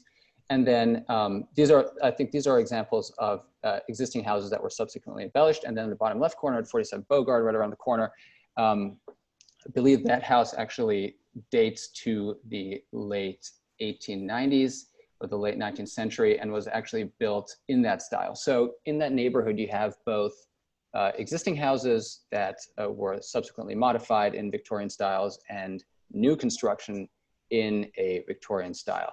So as a result, we feel that our application and our design introduces just another element to the language of the evolution of the neighborhood, without conflicting with the design of the house itself, which is being restored to its sort of pure original form. So what we're trying to do is distinguish between the house that was already there and a shed that was subsequently added. We don't want it to look like that shed was built at the same time as the house, because as we mentioned from the Sanborn maps, we don't think there was ever a shed on this lot. We do have approval from a lot of the neighbors, as I mentioned, the Historic Charleston Foundation and Preservation Society. Neither of them had objections. And we would actually kindly like to request final approval by the board if it is willing to consider that. Thank you. All right, thank you. Questions right now? I have a couple of quick questions. Is the masonry wall part of the application? It's not an existing masonry wall, is it? It is not an existing masonry wall, but it is not part of this application. Okay. And then I just can't help myself. I have to ask about the ridge condition. I just can't let it go. Like, why there's not just a normal ridge? I mean, there's so many compound miters going on anyway. Wouldn't you just adjust the hips so that they would all meet at a ridge? Yes, I believe you probably could. I guess it would. Yeah. I mean, if we could resolve it. No, not at all. If we could resolve it that way, that would certainly be an option that we'd be happy to. Sort of kept me up at night for a while. Yeah, no, so, right. So, what we were trying to do is the building has a rather trapezoidal footprint. And that is because we're trying to align the front of the building to be perpendicular to the adjacent house. And, I get it. Yeah. Okay. Yeah. So it's a matter of resolving that roof shape. If we can resolve it with a perfectly horizontal ridge, then we will do that. Awesome. Thanks. Yeah. I had two questions, if I can, Mr. Chair. Please. Number one was, what sort of roof are you imagining you're going to use here? So what material? We would like to go with a metal roof. Now for the main house, I believe the Historic Charleston Foundation mentioned that copper would be too high style, so it would be some other type of standing seam metal, or potentially a flat seam welded roof. That is something else that we would consider. So aluminum, you're thinking? No, we'd potentially consider maybe a painted aluminum, but we have not picked a final finish color for that. And the other question was, are the louvers in the openings operable? Are those actually windows, or are they just infilled openings? They are fixed louvers. Those would be true openings in the wall. This is an unconditioned shed, so it would just purely be a louver. It would probably have an insect screen behind it. Thank you. Any other questions right now? Mr. Chairman, Yep. Mr. Chairman, this is Bill. Just a question, I guess a point of clarification, maybe for staff. I believe the question was asked, so the masonry landscape wall is not a part of the application, but it looks like the building engages the landscape wall. I didn't know how that works. I think it's built right up against it. It looks like it's built on it. Am I not seeing that here on this proposed shed roof plan?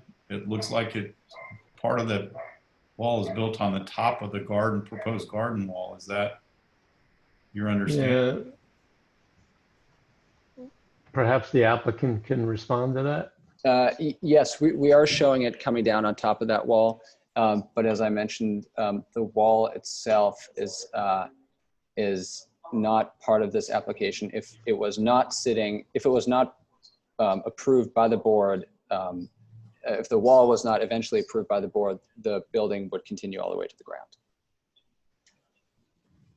Well, if it's going to sit on top of the wall, then it's going to affect the cap. And how does it supported? How's the wall of the shed supported? And connected to the wall. So in this condition, yeah. It would just be like a masonry foundation wall, and the wood framing would sit on top, and it would be flashed out over the back of the wall.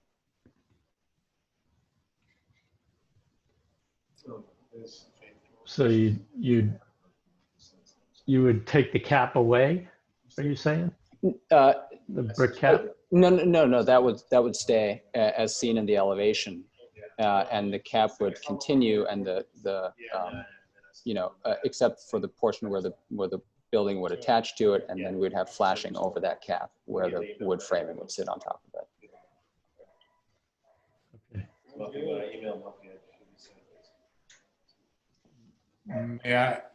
This is Bill again. May I ask, was there an extenuating circumstance of why the wall wasn't applied for here at the same time, since it's all sort of a? It's part of the main house scope, or part of the remaining property. And that's currently in for review at a staff level. Correct. Yeah, but that wall is not currently in review.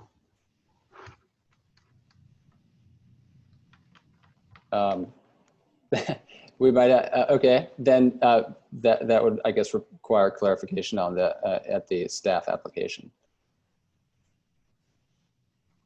We'll have to look at, I don't remember specifically if that wall is addressed in the staff submission for the house. Right. But we can look at that. Okay. And if not, then the wall would be applied for separately under the landscape scope. If the wall was not there, this building would continue all the way down to the ground, and the condition at the rear would be the same as the front. Of course, without the windows, it would be a wood shiplap wall. Do we know anything about the age of the wall? So if you go back to some of the existing images of the site, there is an old masonry wall along a stretch of the back of the property. That is being removed, so you can actually see, yep, there it is. So that's actually being removed because that is part of the old addition, and we can't verify its structural integrity, and it's frankly not in the right place for our site wall, so that's going away. But there is an old masonry wall in a similar place back there. Yeah, but do you know anything about the age of this wall that you're sitting? That wall would be new.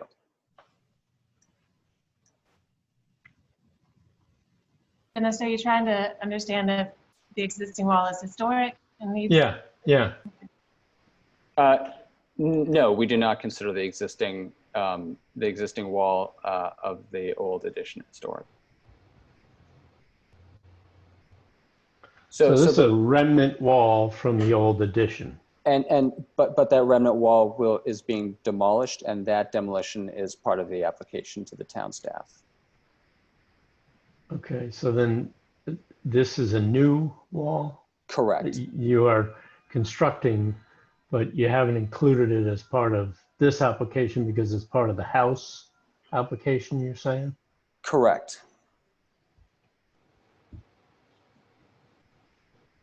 Okay. I guess my question will be, what we're reviewing here is considered to be a clapboard sided structure that goes all the way down on four sides. I'm just trying to understand.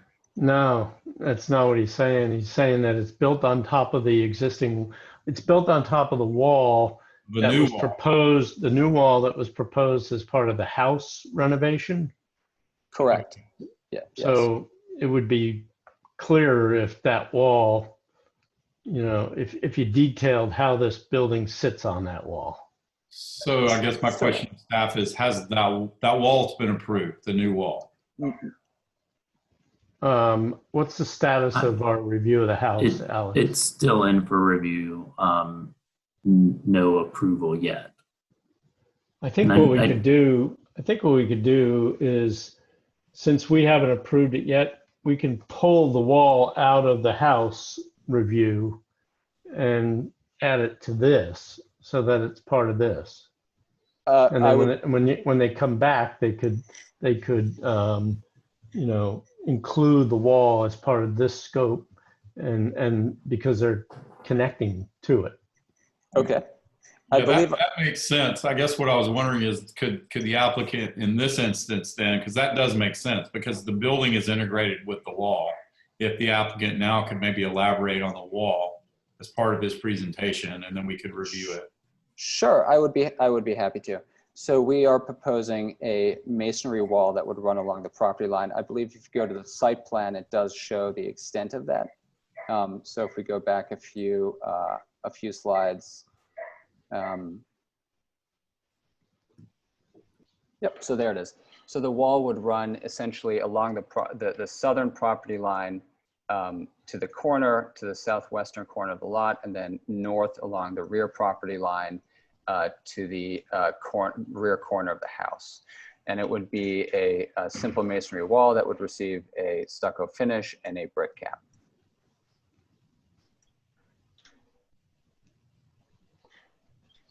Do you interrupt the brick cap where this building sits on the wall? I would rather not. I'd rather see the cap continue and have the brick wall sit on the cap and then flash. There would be a small flash and a drip edge that would go over it where the building engages the wall.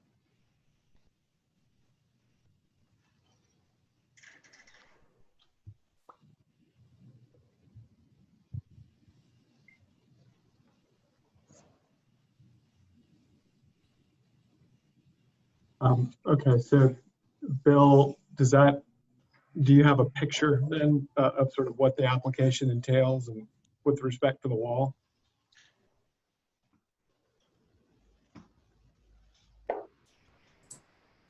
Bill, you're on mute. Thank you, Alex. I apologize. Can you hear me? Yes. Yeah. So that is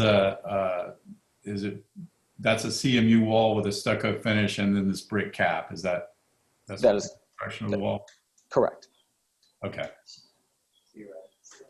All right, so we're still in questions. If we have more questions, fire away, but otherwise, Alex, do we have any any public comment? Yes. We do. We Okay, have. let's do that. And Okay. then we'll come back to the staff recommendation. Let's see, we have April Wood, and she should be able to talk now. April Wood, Historic Charleston Foundation. HCF has met with the applicant several times and has reviewed this application. We are pleased that the applicant is taking on the much needed rehabilitation of this dilapidated historic structure. They're going above and beyond with the treatment of the property as a whole. We are in support of this request. Thank you. Okay, and then Alex or Dennis, how about staff recommendations? Okay. Well, you know, the height, scale, and mass of the shed are appropriate, and however, the details, you know, though refined and elegant, we feel are too high style for an outbuilding of a very simple, detailed house in a neighborhood of vernacular houses. Furthermore, the arched openings we feel are unrelated. Square off the door opening and eliminate the louvered openings unless they can be actual window openings. The building should be disengaged from the wall, or the wall included in the application and divorced from the house renovation project. So we're recommending conceptual approval with the conditions noted and final review by staff. Okay. Any clarifications or response to comment? From the applicant? Yeah. Yes. Thank you. My only comment would be, you know, I understand this sort of high style concern. That was something that was addressed in the redesign of this building. And I guess I'm a little surprised only because there is extensive evidence of fairly high style Victorian ornament on other buildings in the immediate vicinity in the neighborhood. And, you know, we feel that removing the features that are characteristic to the style would actually dangerously perhaps equate this building to the other one on the site too closely, in the sense that it would potentially cause a conflict in the narrative of the evolution of the site. It would actually look like a shed that may very well have been built at the same time, which obviously it was not. So I think that the extensive Victorian architecture, among other vernacular buildings in this area on the neighboring streets and around the corner, is ample evidence that there were subsequent embellishments made to these houses over time. Okay, thank you. So let's go to board discussion. I guess maybe go back to Bill, see if you can kick us off here.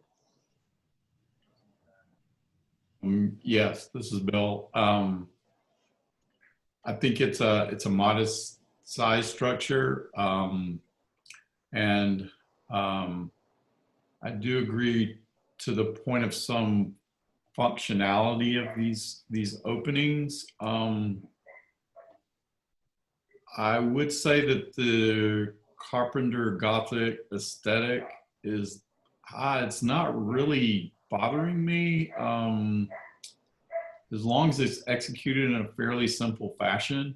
I think it gives it a little bit of personality. It's not over the top. It's not over stylized. I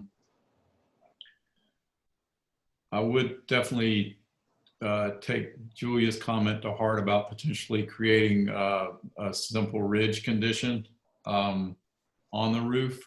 And then with, if it's a proper term to say online, bastard hips.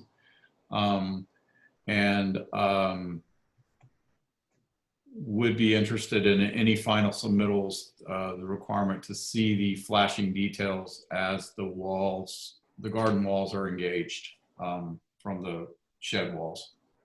Those are going to be important details. So that's all. This is Julia. I have a question for staff. Did you add a condition about disengaging this building from the wall? I said that should either be disengaged or the wall should be divorced from the house renovation project and included in this project. Okay. All right. Well, I think I'm pretty much in line with Bill on this, and I know that in the past our office has dealt with similar conditions where a wood frame wall is engaged with a brick cap, and I think it can be flashed properly and done well, but that is detail that needs to be worked out. Otherwise, yeah, I think I'm okay with the little slightly whimsical, slightly foreign arch. So that's all I got. Any other comments? I appreciate it as a folly. I mean, it's a tiny, tiny little building, and you know, while the detail of it may be greater than the detail on most of the residences around it, I think that makes it special and sort of makes it interesting.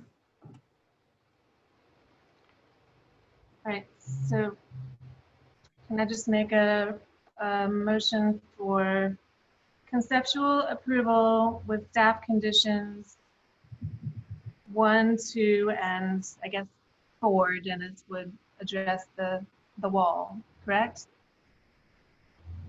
Look, I missed you on 2. Yeah, 2. 1, 3, and 4, my bad. Yeah. Oh, no, 1 and 4, just 1 and 4.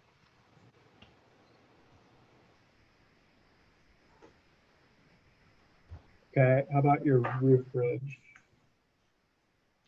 I mean, I think they will eventually come to that conclusion, but okay. I think so. I have a question for clarification. In approving this, are we then also approving the wall? I think Dennis sort of covered that with his late breaking comment. Yeah, Right? for clarification, that it's clear that, I mean, that we're approving the wall as well, right? Okay, I mean, I don't have any issue with it. I just, Yeah, I yeah. think so. just, you know, okay.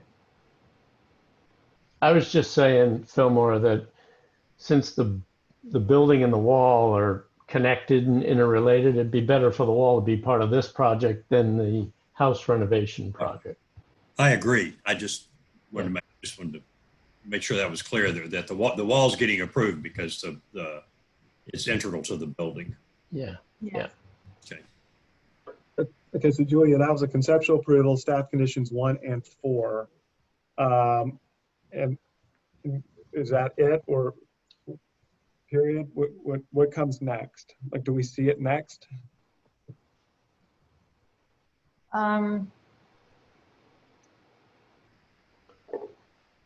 We said final review by staff. Yeah, that's fine. Final review by staff. Final review by staff. All right. Okay, is there a second? And I'll reread the motion if there's a second. This is Bill. I'll second. All right, so the motion made by Julia, seconded by Bill, is conceptual approval of staff conditions 1 and 4 and final review by staff. I'll put that to a vote. Bill, Yay, in favor. Fillmore, Yay, in favor. Julia, Yay in favor.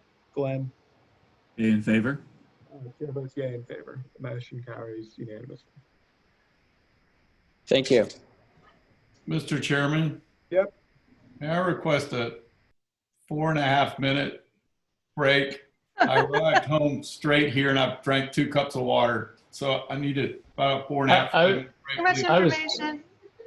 Bill, I was going to suggest that we pick up the pace because I need enough time to have a martini before I go to bed here. Yeah. I hate to keep you from that, but I really need about just 4.5 to 5 minutes. I'll be right back. Okay. Thank you. On time. Okay, so Mr. Huey's recusing. We just keep going? You can introduce the project, can't you, Dennis? I could. Yeah. I'm sure Bill has read the application thoroughly and is well aware. Okay, so next up is 61 Ashley Avenue, requesting conceptual approval for addition of piazza screen and repair and replacement of columns, balusters, and decking.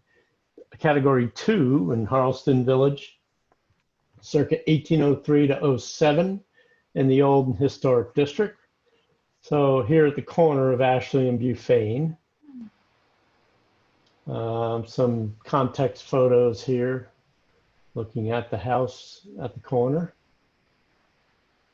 And then from Bufane, and then from Ashley and Bufane.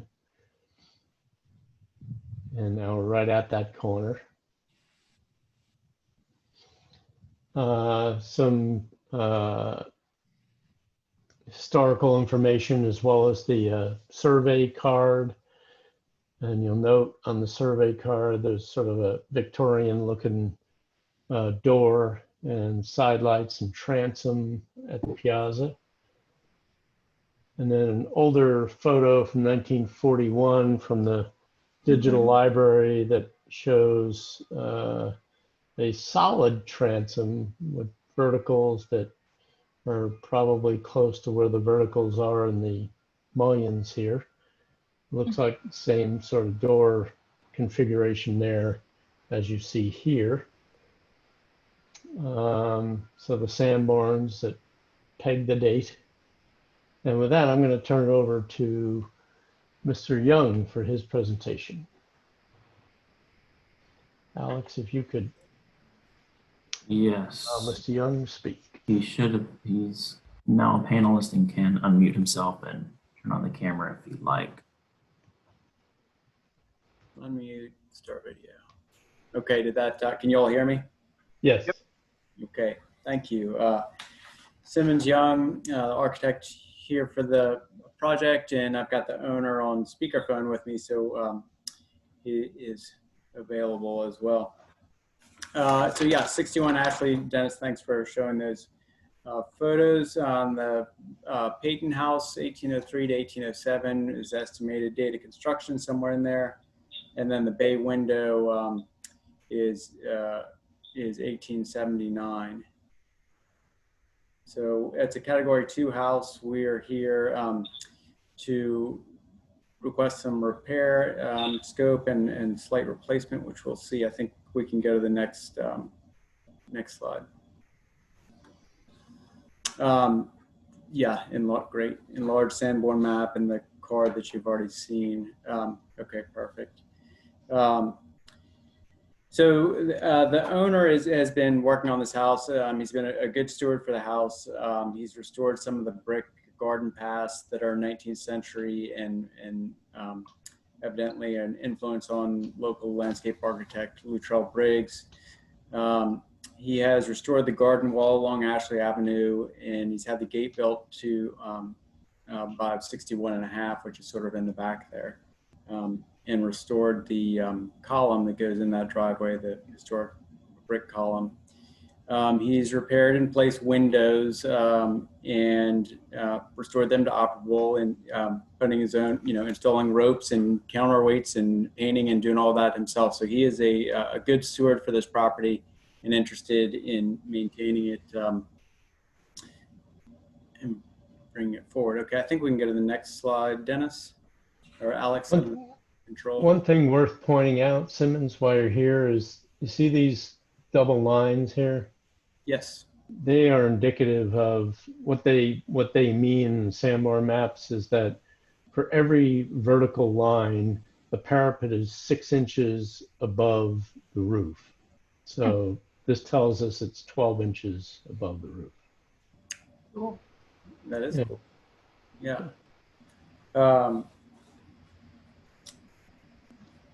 Okay, so this is a plan of the piazza screen. There's an existing pilaster on the right-hand side that's not original. At least we think the pilaster was there, but not this one that's there now.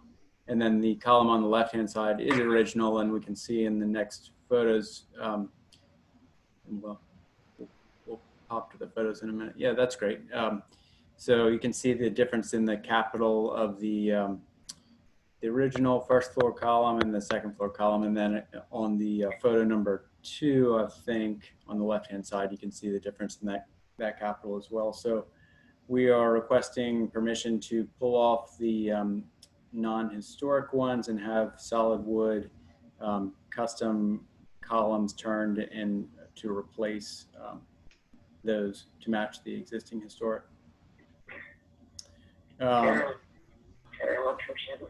Oh yeah, and this is the owner mentioning something.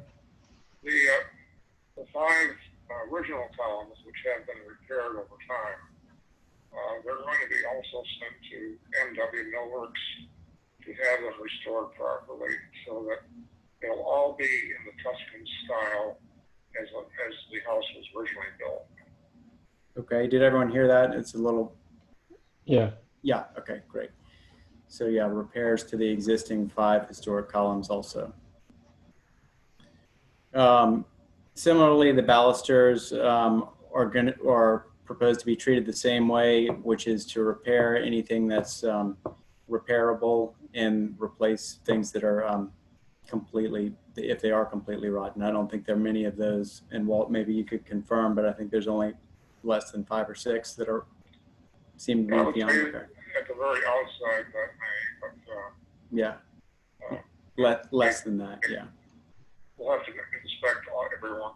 Yeah, and then the wood flooring, you can see where it's been cut back in this photo and repaired. The decking, and that's pine. That we would pull up and do a full replacement of. So the 3 repair scopes are for the columns, the balusters, and the decking on the porch. And then the new piazza screen is what we're trying to do is get closer to the original style of the house rather than the Victorian. And so this is where this design has come from. And I know there's been some conversation. Dennis was nice enough to call me today to talk about it a little bit, and whether to go back towards the Victorian or towards this style that we think closer matches the earlier 19th century. And the owner would prefer to match the, to try and go back to the style of the house rather than to a Victorian piazza screen. So hopefully everyone can agree there was a piazza screen there before, and one should be able to go back. And then the style, I think, is maybe the item to discuss and get a little direction on. So I don't think there's other things, but I'll open it up for questions and if I missed anything. Thanks, Simmons. Any questions right now? I'll just ask a quick one. Simmons, given your conviction that this style of piazza screen is the correct style, did you have any, precedents or examples that you were sort of basing your design on? The transom light is actually a salvage 19th century wood, and actually the glass is intact, that the owner has found that came out of a house downtown. So that's sort of our starting point for it. Otherwise, the side lights and the raised panels, we're just pulling from other, late 18th century, early 19th century, glass with a wood panel below. And then the 4-panel door, arguably maybe a 6-panel is, could be better, but yeah, that's kind of where we're started. Thanks. Any other questions right now? Alex, do we have any public comment? Yes. We have Anna Catherine Carroll, and she should be able to speak. Thank you. Anna Catherine Carroll with the Preservation Society of Charleston. We are really excited to see a proposal to restore a lost element to this house. However, we do have concerns, it sounds like similar to staff, with the current design approach. This being an early circa 1803 house modified later in the Italianate style, we feel that it would be more appropriate to base the design off of the evidence seen in the application materials, given that we have evidence of a previous piazza screen that reflects the Italianate influence. So we feel that the speculative design comprised of a transom more reflective of the Georgian style above a 4-panel door is not an appropriate approach. And we would encourage further study of the design to align more with the documentation of the Italianate influence of the previously existing piazza screen, as well as the architecture of the house itself. Thank you. Okay, how about staff recommendation? Well, we appreciate the applicant's request to return a piazza screen to this early 19th century house.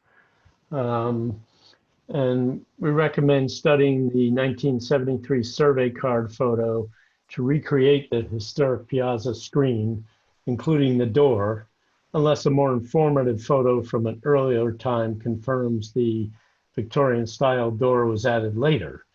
In a photo from 1941 that I showed at the intro, piazza screen is just out of view, but shows a solid transom above the door, like the survey card.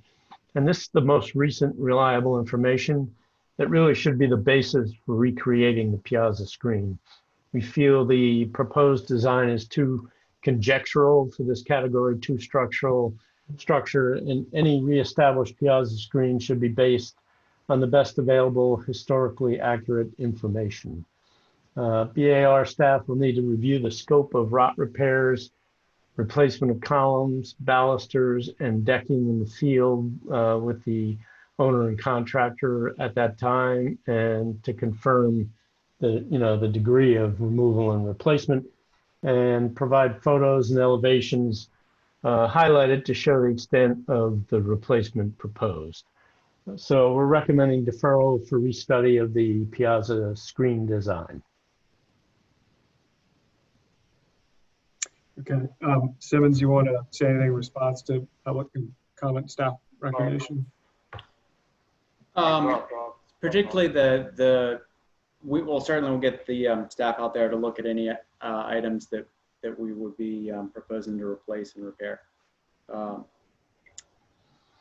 That's my only comment. Okay. All right. So we're in discussion.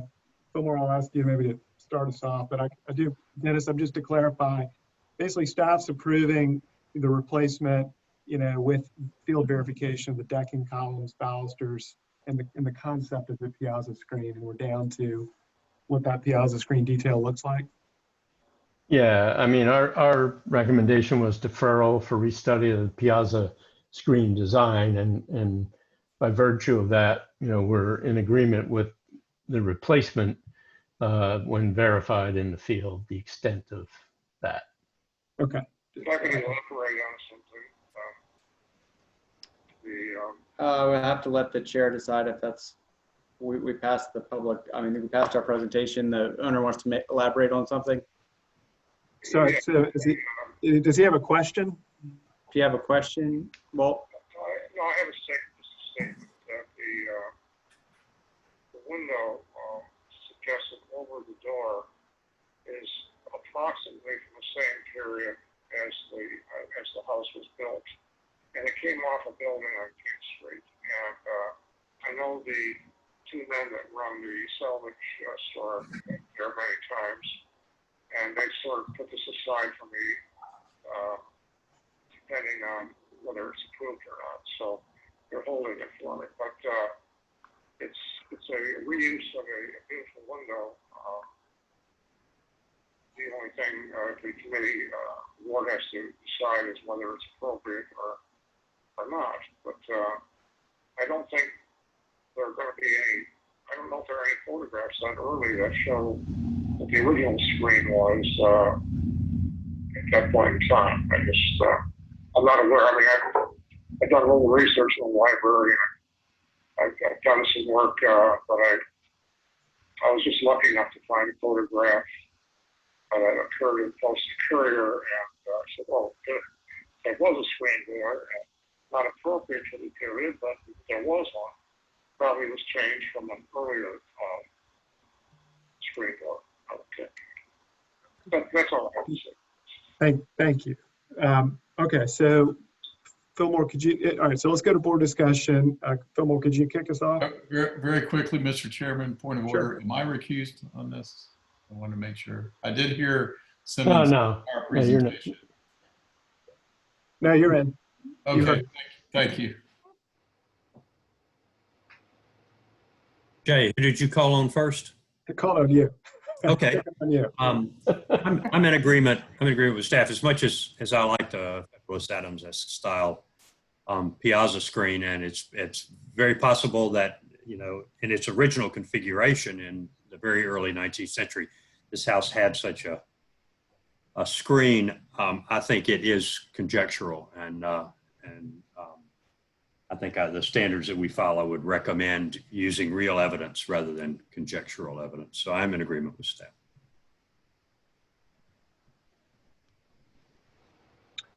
Any other comments? Go ahead, Julia. Okay. I feel the same, and I think it would take a really, really compelling study and justification if we were going to entertain the notion of returning to some previous iteration that is imagined. So I'm at this point in agreement with staff and Fillmore. This is Bill. I'm also in agreement with staff, I guess, given the high category of the building, especially. I agree with staff. Glenn Gardner, I'm generally in agreement as well. Although I did run to grab a Luttrell Briggs book from when he documented this garden in, I think it was in the 40s, and his drawings are typically incredibly accurate. It does show a front piazza screen with two side lights. So I have no issue with further study. to look at detailing how to do this. I don't have any issue with the concept of it. When the survey card does show 2 side lights and a Okay. transom. Okay. Yeah, and I might just say, because I didn't before, that I don't think there's any issue with the notion of repairing and replacing in kind, and I think we're all totally open to reintroducing a piazza screen. So I commend the applicant for proposing those improvements. I guess I'll make a motion for deferral for restudy of the piazza screen design with staff comments. Can I ask a question on that? Yes. The 1997 photo, if that's what you all would, the board is recommending that we do, I think we can take that photo and do it without coming back to staff. I'm to board. So that's my question. That's not what, well, maybe you'll tell me what you think. I didn't think that's, I thought the poster, excuse me, the picture from 41, is that it? Yeah, Yeah, it's it on the left. I got it. Can't see anything, but it suggested to us that it's, similar to this with the exception of it not being glazed at the top. I mean, But this I'd is the most, available information right there. and I wouldn't think that we're mandating a precise replication of that, but just something Okay, that helps. in that spirit. Okay. And I also think that if it were detailed, I would like to think you could ask for final when you come back, and it might be faster than a staff review. That's true. Yeah. Well, can I ask though, Julia, from a staff point of view, why would you not want to detail per the survey card photo? I mean, because then you're interpreting and conjecturing in a way that we've rejected on a category 2 structure, the proposal.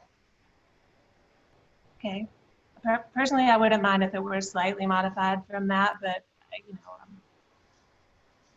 I'm open to replicating that. That's fine if that's what you think is right.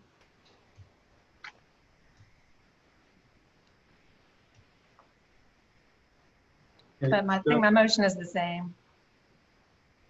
Yeah, so procedurally, we're looking at an application for, for an apple, and now we're talking about, approving an orange, which I think we're fine with, but that's not what was applied for. So to expedite it, you could come back, seeking final, I think is what we're saying, but as it relates to this application, it would still be deferral is what, Julia, is what I hear you saying. Is that right? Correct. And maybe you want to check with staff before you can come back for final. Okay. All right, so Julie's made a motion for deferral for restudy of the piazza screen with staff conditions noted. Is there a second to that motion? I'll second. All right. Okay, I'll put that to a vote. So I'll call the roll here. Bill? Yay, in favor. Fillmore? Yay, in favor. Julia? Yay, in favor. Glenn? In favor. Chair votes in favor, so the motion passes unanimously. All right, thank you for your time. And I have to recuse from now on. Okay, you're out from here on out. Okay.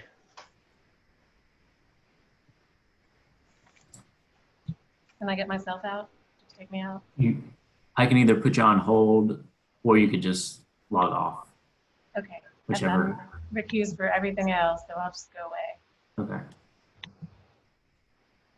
And then Glenn is also recusing. Glenn, I'm guessing Tori logged in under your account also. Yeah, she's here. she's under our office account on Okay, Okay, I'll put you on hold and then I'll change your name to her name for the remaining account. Okay. If anybody has both their phone and their audio on their computer on, can you turn one off? I think that's where you get the feedback. Yeah. Ready to go? Next agenda item is 1 Water Street. And this is a request for final approval for new hardscape, reinstallation of existing iron gates, removal of modern utility shed, and new fountain pool in the garden. Category 2 again in Charlestown, circa 1857 in the old historic district. So this is the property here on Water Street near church. View of the property. And looking southeast on Water, looking northwest. And with that, I'll turn it over to the applicant for their presentation. Can you all hear me? Yes. Okay, just wanted to make sure. Hi, my name is Tori James, and I'm presenting 1 Water Street for Glenn Gardner, landscape architect. This historic home has been raised for flood prevention, and thus the previous hardscape was all removed before we became involved. If we could please go to page 4 for the layout plan. There's one item for demolition, which is a non-historic wood storage shed, now not necessary because the home will have garden storage on the new ground floor. Beside the shed to be demoed is an existing HVAC condenser, and we propose to screen that unit with a new 7-foot wood louver panel painted Charleston green. Our hardscape palette is Old Carolina brick and bluestone with a 2-car brick driveway with the salvaged iron gates from the site being reincorporated. We're also utilizing several panels of the iron fence salvaged from the site prior to the house elevation. At the end of the brick driveway, we have 2 stone steps up into the garden leading to a brick walkway, bluestone terrace, and a small fountain pool. Though generally subsurface and out of view, we have carefully planned for drainage on this property to gather stormwater for both the roofs and the garden surfaces. We will be installing a cistern system in the new ground floor area to store harvested rainwater for use in the irrigation system, and all excess rainwater will be piped directly into the city storm system underground. If you'd like to look at the shed for demo, those photos are on sheet 7. If Dennis could please show sheet 7. And thank you. Are there any questions? Thank you, Tori. Any questions from the board? Okay, Alex, do you have any public? I had one question. Is the new knee wall proposed for where the iron gates and fence are to be reused? Yes. It's brick. I heard your coach say yes there. That's My first time, y'all. Doing great. Dennis, any more questions? No, thank you. Okay. Alex, is there any public comment? No public comment. All right, what's staff recommendation? BAR staff feels the hardscape changes are appropriate for this category 2 house, and we're comfortable with removal of the modern shed. Define and provide details of the new wood panel or masonry wall to screen the HVAC unit at the rear. Provide details regarding reuse of the iron gates and fence, including the electric operators. And any submission for landscape lighting would also require a BARS review, as this is a category 2 property, but it should be subtle and respectful. And we're recommending final approval with conditions noted and final review by staff. Great. Tori, do you want to say anything in response to staff comments? No, thank you. All right. Julia, would you mind leading us off for board comments? She's recused. Oh, shoot. How about you, Bill? Me? Yeah. This is Bill. I agree with staff's comments and would vote in accordance with the comments. Fillmore, you got anything else? I agree with staff. Okay. Comments. Well, why don't y'all make a motion? Yeah. I will. Final approval with conditions noted and final review by staff. For a second. This is Bill. I will second. Okay, so Bill, what's your vote? Yay in favor. Fillmore. Yay in favor. Chair votes yay in favor. The ayes have it unanimously. All right. Next agenda item is 1 Water Street for the elevator. Yeah, this is a request for conceptual approval for new construction of an exterior elevator at the rear bay of the Piazza. Another category 2 in Charlestown, circa 1857 in the Old and Historic District. So same property actually. And I will turn it back over to Tori for her presentation. This one is actually different applicant. So. Oh, I'm sorry.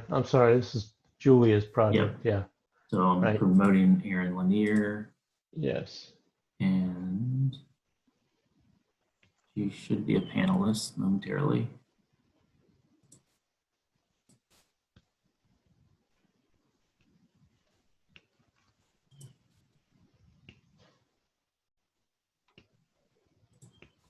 Erin, are you with us?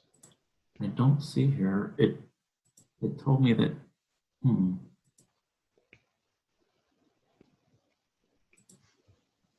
Here she is.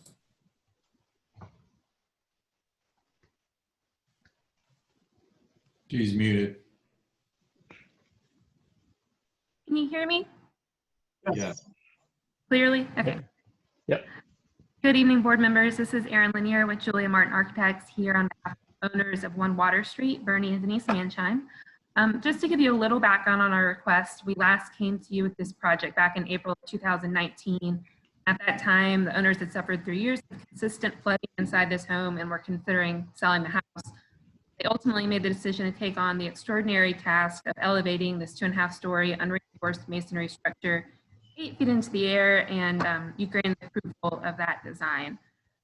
Dennis, could you go to the next slide, please? Sure. Over a year later, and after considerable setbacks, the house is finally at its new height, and we are in the process of building the new foundation. The 2 photos at the top show the comparison from then and now. And if you haven't been by there, I'd really encourage you to see it. It's quite the undertaking. Despite the considerable costs of such an endeavor, the Manchimes have been incredible stewards of this property and willingly accepted the requirements of doing this project sensitively and with the quality and craftsmanship such an important house deserves, always with the goal of ensuring its long-term preservation. I'm here tonight because with the house at its full height, the practical implications of hauling groceries or luggage or trash to the first floor, much less the second and third, have become a real concern. And given the massive investment they've made in this project, which includes no upgrades or improvements at the interior, it's really important to the owners that they can stay in this house long term. They're retired and in good health currently, but it's clear an elevator is going to be necessary in the near future. So we have studied every possible option to locate an elevator that can get to the first and second floor. And though we recognize it's not ideal from a visibility perspective, after careful consideration, we feel like the rear bay of the Piazza is the best, both practically and in terms of preserving historic fabric. In the photo in the bottom left, you can see the rear of the Piazza before the lift. The last bay has a distinct jog and differentiated columns and balustrade, and we believe this is where the Piazza at one point returned around the back of the house. And you can't really see it in this photo, but the last bay at the ground floor is missing. There's steps down, and that last column is sitting on a brick plinth. If you could go to the next slide, please. So obviously, Glenn's site plan and layout are far more detailed than what I'm showing here, but I think it's useful to start with the site and just understand how you would enter this house as designed. The driveway is to the right of the house with parking and paving limited to the length of the first floor Piazza bays. From their car, they would then either walk around back to the front of the house and up 17 risers to the front door, or go to the new steps through the garden to the rear stair where they'd have 14 risers up to the rear entry. While our first instinct was to consider an elevator at the rear where it would be hidden, the reality of the interior layout and then the general process of having to walk even further around the rear porch or under the house through an unfinished, unconditioned basement to the back starts to defeat the purpose of finding a less demanding route. So we eventually settled where we did because the last bay of the Piazza has long been removed at the first floor and is to be restored as part of this project. With that in mind, it will be all new material in that location. And while they would still need to go under the piazza, it would be much more reasonable distance for carrying groceries or hauling luggage. Next slide, please. This is our foundation plan and a version overlaid with the first floor plan, so you can see where the access would be through a central bay. The louvered screening between the piers would be converted to operable panels at that location. Next slide, please. This is our first floor plan, starting with the original or the existing plan on the left, the approved plan at center, and what we're proposing at the right. As you can see from the layout, the house was originally 2 rooms deep with a side hall entry. The rear additions were added at various times, first as wood and then later reclad in stucco. And the rear additions also contain the modern functions of the house, the kitchen and the informal living room, and then the master bath and closet upstairs. So these spaces are deceptively small as is and become unusable when we try to insert an elevator. Just for scale, the entire kitchen is slightly smaller than 11 feet by 12 feet, including all cabinetry and appliances. So we tried to locate the elevator just interior to where we're showing it in the den, but there it ends up blocking the original French doors leading to the dining room and awkwardly eating up a significant portion of the usable space, almost completely eliminating use of the master closet at the second floor where they would exit.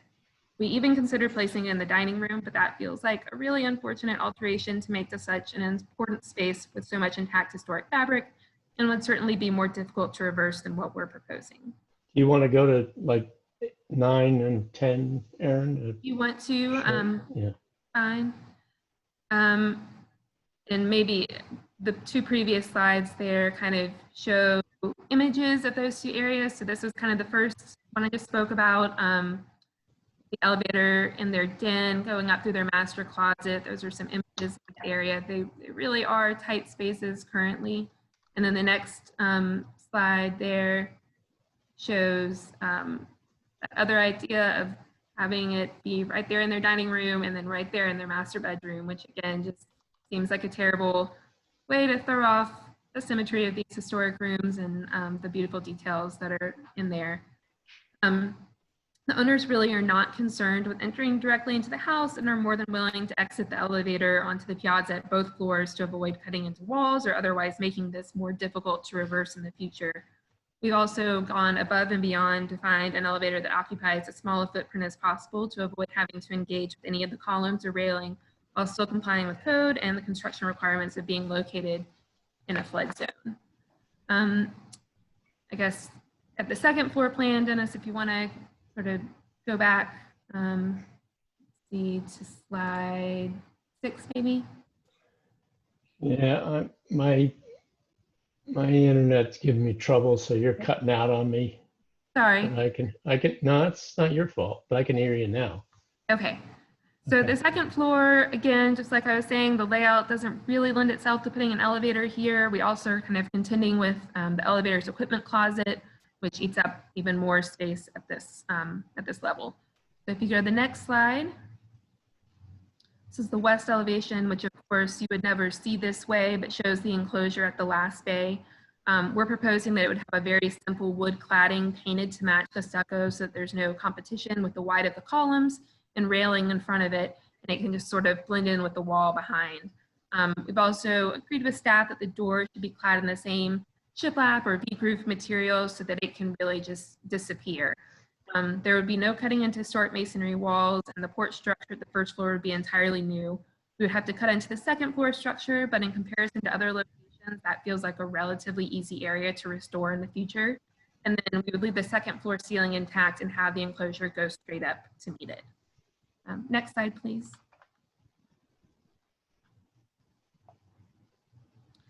This is the rear elevation, which is the only other side you might possibly see it from Atlantic Street.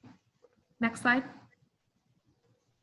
I'll skip through these since I already talked about them, but those were sort of the 2 options. And then that third slide was just a host of other places that might seemingly look like possibilities that for various reasons just really won't work. And I've written it out there, so I won't go through each one, but again, we feel really confident that where we're proposing it is the best location, both from a use standpoint and for the house. Next slide. So just end then with these 3D views. What you've previously approved is on the left. What we're proposing is in the center. And in the center image, we've shown the enclosure to match the stucco color as we intend. And then at the right, we've highlighted the enclosure in blue for clarity. And I will say that in these images, we haven't drawn that door as staff has talked about with us, where it sort of disappears, but that would be our intent. Let's see. That's mostly what I have. Thank you for your careful consideration of what we know is a difficult request that is certainly contrary to what the board typically expects of modern conveniences.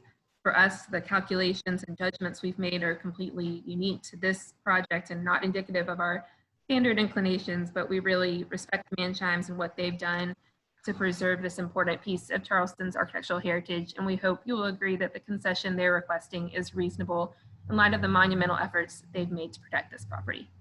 Thank you. Okay, thank you. Questions right now? I have one. Okay. I'm wondering why the balustrade is not in line with the rest of the balustrade here. Is it because of the porch stepping back like that? That's how it is currently. The Oh, it is. Okay. whole bay there jogs back in this really strange way, and it's like that on its sister house as well. Okay. Thank you.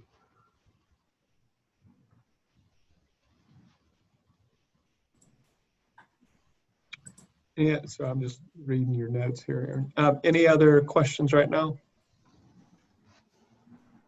Okay, is there public comment, Alex? Yes, we have one member of the public, and I will allow Anna Catherine to speak. Anna Catherine Carroll with the Preservation Society of Charleston.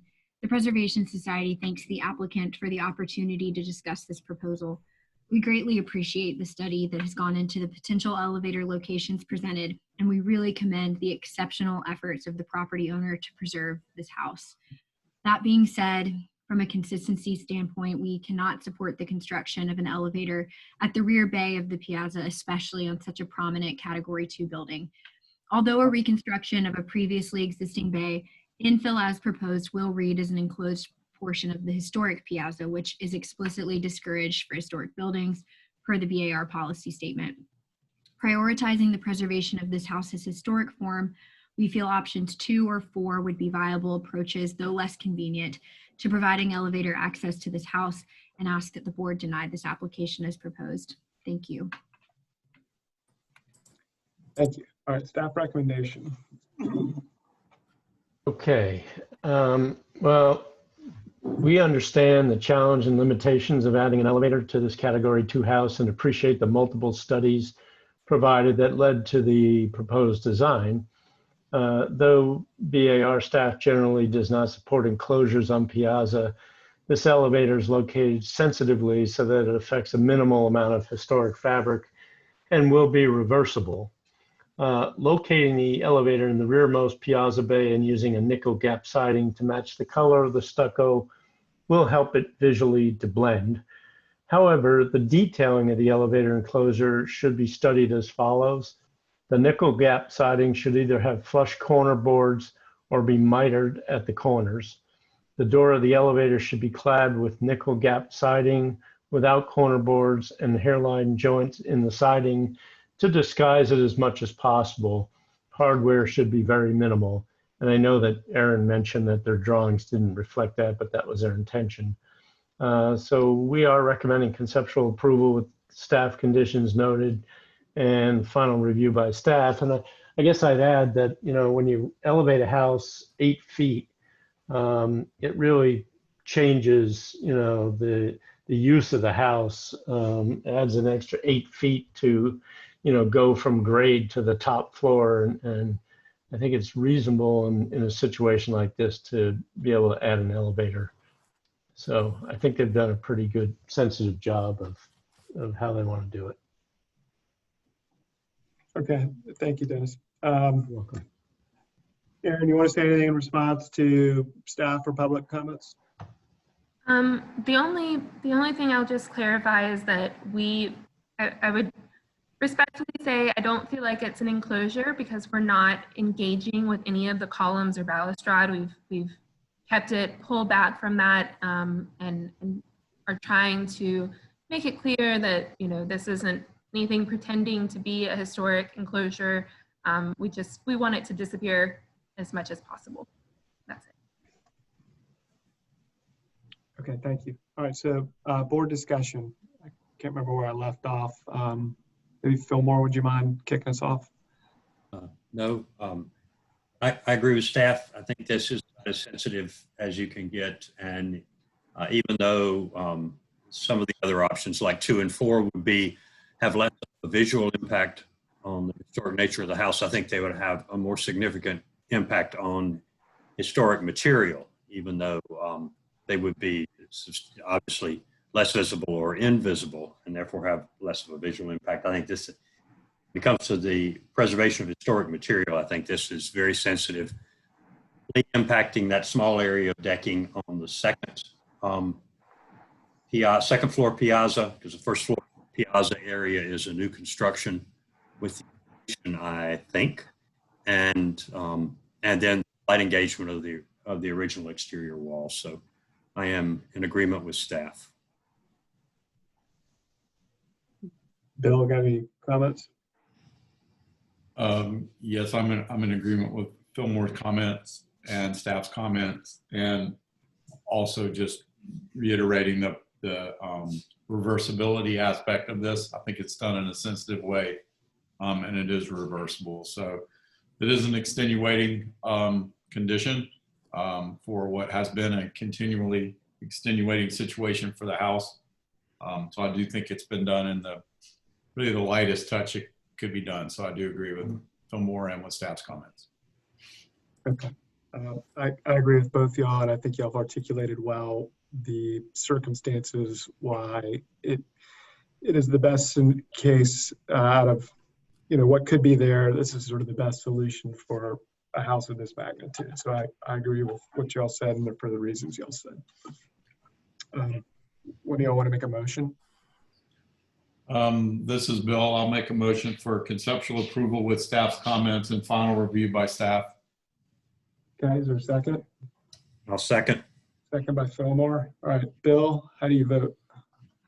Aye in favor. Fillmore? Yay in favor. Chair votes yay in favor. Motion carries unanimously. Thank you. The maybe last agenda item, right? No, 2 more. 2 more. Next one. 3 Water Street. Fillmore. Requesting final. Okay, I'll put you on hold and bring Glenn back in.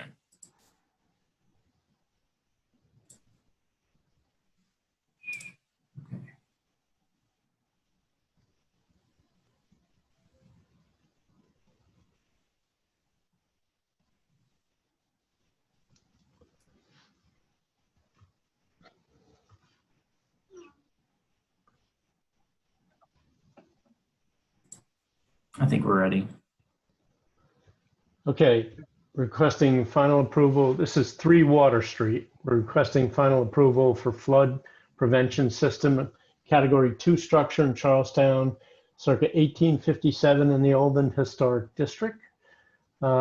Same property. Sorry, 3, not 1. And these are existing site photos. And across the street. And I'll turn it over to the applicant for their presentation. These aren't the right drawings. I know. Oh boy. Keep going. Okay, all right. Yeah. All right, if you'll go back to our first page there, the title page is fine. Thank you. All right, this is still Erin Lanier with Julia Martin Architects, representing the owners of 3 Water Street, Sam and Lavinia Howell, and I believe Mr. Howell is present this evening as well. This project is a slightly different approach to handling flooding concerns at the adjacent property and sister house to One Water. The site conditions here are a little different, with this house having been significantly renovated just a few years before the recent string of storms. The owners would like to pursue a more modest strategy in the form of temporary flood barriers. Next slide, please. To start, these are some context images of the area, and I'll just highlight the two photos on the right. This 8-foot-tall masonry wall borders the 3 Water Street property, and with the permission of the neighbors, our proposed system will lightly connect to that wall. As you can see from the bottom photo, there was an older wall fence hybrid along Water Street at one time, but what is here now is CMU and stucco with a brick cap. Next slide, please. These are a selection of existing conditions photos of the property, and we are really just requesting to make modifications to the driveway area, which is a non-historic brick and a basket weave pattern. You can also see in that bottom right-hand photo just a close-up view of the adjacent site wall where the CMU has been exposed. Next slide, please. So if you take a look at the survey of the property, it's clear this lot has the potential to be largely protected from water intrusion by masonry walls that enclose the rear yard. And from our studies, we've concluded that these walls are primarily, if not entirely, non-historic CMU. Where there are gaps, specifically at the driveway in the southeast corner of the property, we're proposing the use of a flood barrier system that would be stored on site and deployed in a storm. The only permanent elements of that system are underground in the form of sockets that posts are inserted into, as well as 2 small female anchors at contact points with an existing wall. You would not see these from the street at the southeast corner, but you could see the caps covering the sockets at the driveway, so that's what we're here presenting tonight. I will also mention that 2 barriers will be installed in the door and window openings on the front facade during a storm event. Those are simply gasketed and fully removable, so they don't require any kind of modification to the building structure whatsoever. Next slide, please. So looking at the plans, the idea is to allow for a barrier that would span from the piazza screen wall to the CMU site wall on the opposite side of the driveway. And in order to achieve that, we are requesting to remove a section of brick at the driveway where structurally isolated footers would be installed below grade, as well as a small section of coping wall running along the base of the site wall that remains from a former fence. We would then go back with a 12-inch horizontal band of bluestone, creating sort of an apron effect. And that bluestone is necessary to have an ultra smooth surface for the barrier to create a flush seal. There would be 3 post sockets embedded in the stone with small brushed stainless steel caps flush with the top of the stone. And basically before a storm, the caps would be removed, posts put in place, and staves installed between the posts to form the barrier. The system is structurally independent and will not rely on either wall to be held in place. But as I mentioned, there would be 2 small female anchors installed on the CMU wall and on the back of the piazza screen wall, just to create a gasket seal at those points of contact. And these would have flat caps that are about 1 inch in diameter and painted to match stucco. These are some images that show how the system works. The components are manufactured by an Italian company called Aquastop, and we and the contractor have been working closely with the systems engineers to tailor it to this specific property. The photos along the top show how those barriers would work at the driveway, where we would have 3 post sockets forming 2 sections, and then we'd have staves inserted up to 4 feet high. The photos at the bottom show how the removable panels work at the window and door, and again, those don't require any permanent changes or fasteners. The owners and the engineers and we all realize this is not going to be a perfect defense system. It's a hybrid, low impact approach that represents a calculated risk, developed in cooperation with the neighbors and the structural engineer. But we feel like this is a really reasonable approach to try to protect their property with a light touch and really no impact to historic fabric. That is all I have, but if you have any questions, I'd be happy to answer them. And Alex, I don't know if Mr. Howell is on as well, if he has any comments that he would like to add also. He's here and can unmute himself if he has anything. Well, thank you. I'll just briefly, this is Sam Howell. Live at 3 Water Street with my wife Lavinia, and also work and own Lenning House at 106 Broad Street. First of all, I want to thank the board for all the work you're doing in these difficult times to conduct meetings and address applications from homeowners and businesses in the historic district. I think this meeting has been very well run, considering how we have to do them nowadays. This is a very important project for Lavinia and me. Just as you heard, number 1 Water Street, our home at 3 Water Street has flooded 3 times in 3 successive years. After considerable investigation, we believe this Aquastop barrier system is the best solution with a minimal effect on the historic characteristics of 3 Water Street. We're endeavoring to have the system in place before the height of the hurricane season begins in September. So we would greatly appreciate your approval of our application. Thank you. Okay. Thank you, Mr. Howell. Thank you, Aaron. Any questions of either of them right now? No. Okay. Alex, is there any public comment? Just the 3 letters that I think you have. I do. Thank you for reminding me. Let me read them quickly. All right. We have letters from each of the, I guess, touching neighbors. One being Robert Rosen, a neighbor to the west, who writes that please let the BAR know we support the application.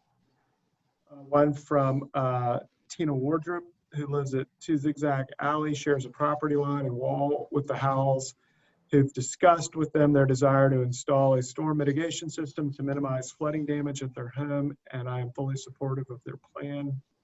Happy to answer questions. And then lastly, the man Shimes from 1 Water Street, who writes that his wife Denise and I abut Sam and Lavinia Howell. They're aware of the Howell's plans to construct a storm mitigation barrier and are fully supportive of their efforts. Aaron, I don't know if there's anything, sorry, we've got a staff recommendation, excuse me. Yeah, can I ask Aaron a quick question? Are both of these systems made by Aquastop? Yes. Okay, thank you. So, this proposal represents one of the most sensitive means of property protection with minimal impact on the historic structure. The permanent changes to the non-historic hardscape and wall to accommodate flood alleviation measures are minimal and appropriate for this Category 2 structure. And the other flood protection measures for the front elevation, door and window and the east site wall are either not permanent or not visible, and therefore not in BAR purview, although ingenious, in my opinion. We're recommending final approval. Okay, is there any board discussion? I'm in support. Go ahead, Glenn. No, I'm in support. Yeah, this is Bill. I'm definitely in support. I know we had another application, it's now been probably a couple of years ago, for much more severe flood mitigation of actually installing a hard masonry wall around part of a perimeter of property. I know at that time, I think I might have even raised the specter of a system like this. This is, I hope, going to be a precedent system that other people can take a look at. So I definitely appreciate the applicant going through the motions of finding this system and working with their engineers to figure it out. I wholeheartedly approve of this direction. Okay, anybody want to make a motion? This is Bill. I'll make a motion for approval as submitted. There's a second? Glenn Gardner, I second it. Okay. Final approval. Final approval. Final approval. Okay, excuse me. So Bill made a motion for final approval as submitted. Glenn seconded it. I'll put that to a vote. Bill? Yay in favor? Bill Moore?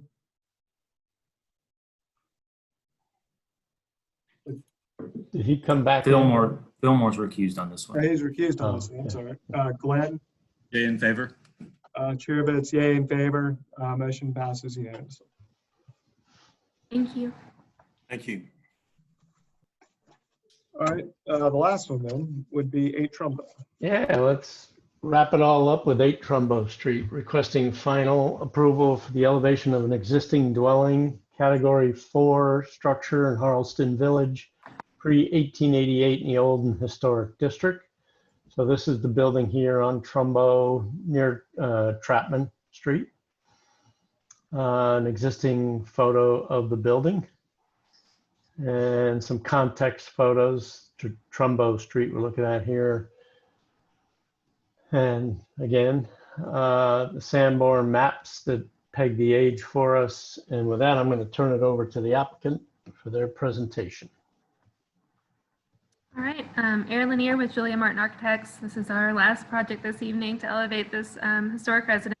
Like Water Street, this area is subject to frequent flooding. The grade is only about 5 feet above sea level here, and the owners had decided they really don't have any other options at this point. This residence was constructed between 1872 and 88.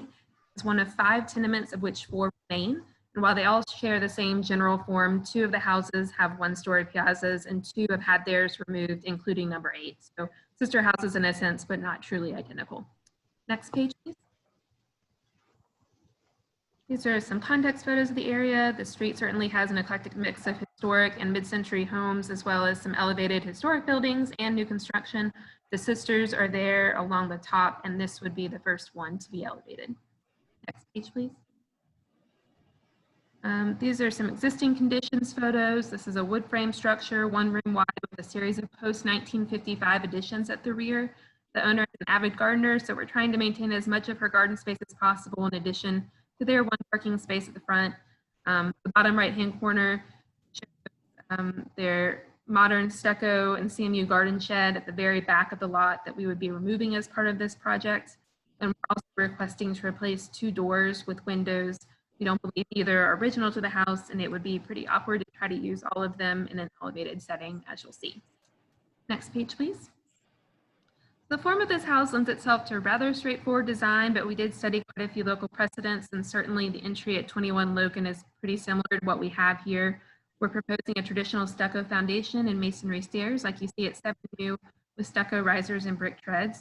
And then without a porch feature that pier and infill could relate to, we felt like a mostly solid foundation made the most sense. So you'll see we've studied and incorporated other elements to provide visual interest, such as shutters and decorative vents. Next page, please. Here's our site, and again, we'd like to remove that garden shed at the rear, as well as the 4 landings at the various doors. And then we're proposing 2 new sets of stairs at the main entry and at the rear to go down to the garden.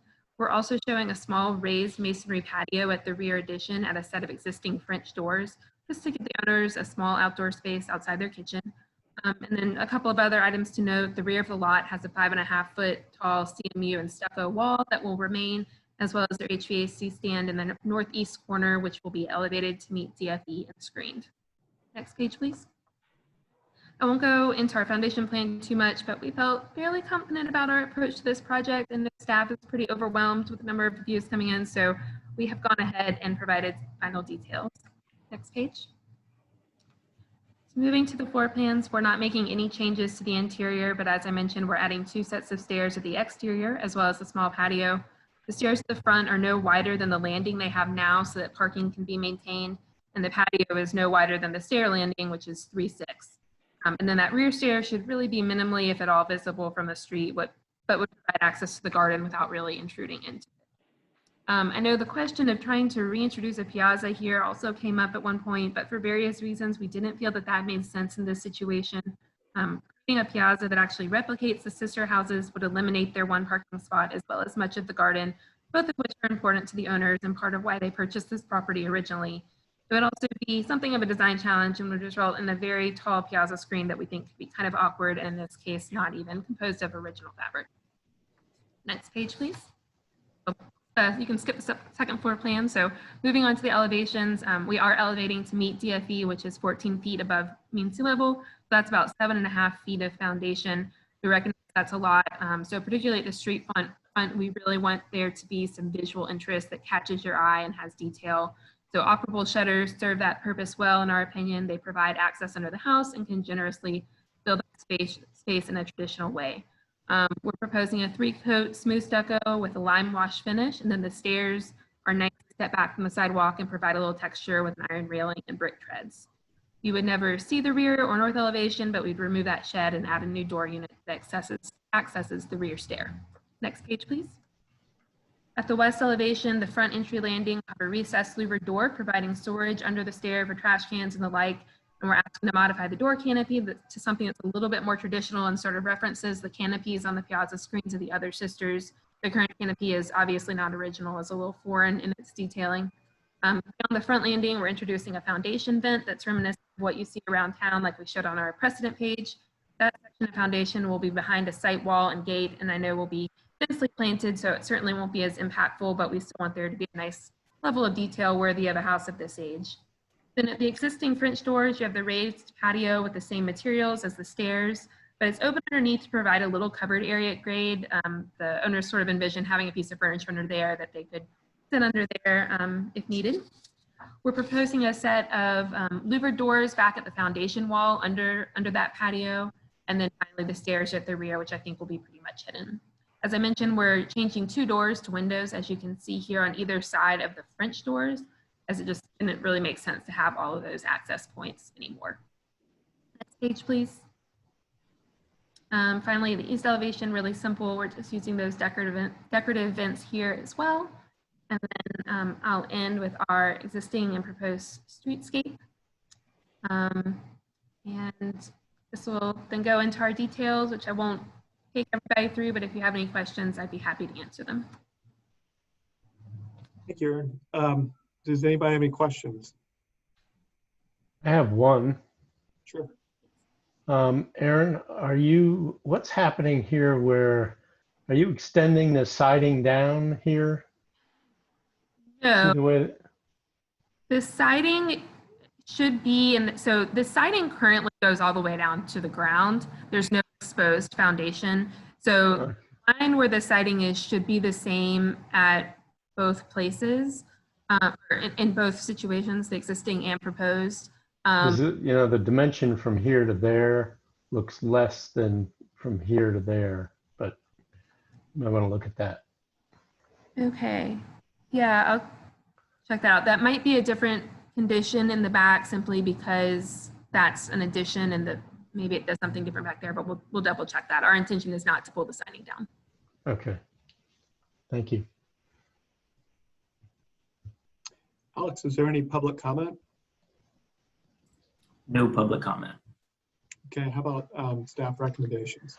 Generally, this is a sensitive elevation that employs many of the design directives outlined in the design guidelines for elevating historic buildings, that we developed about 3 years ago. BAR staff is comfortable with removal of the modern shed roof addition at the rear, and the north and south sides of the area at the entry to the basement below the breakfast nook we feel should be solid masonry like the 12 by 12 piers. So I'm talking about this right here.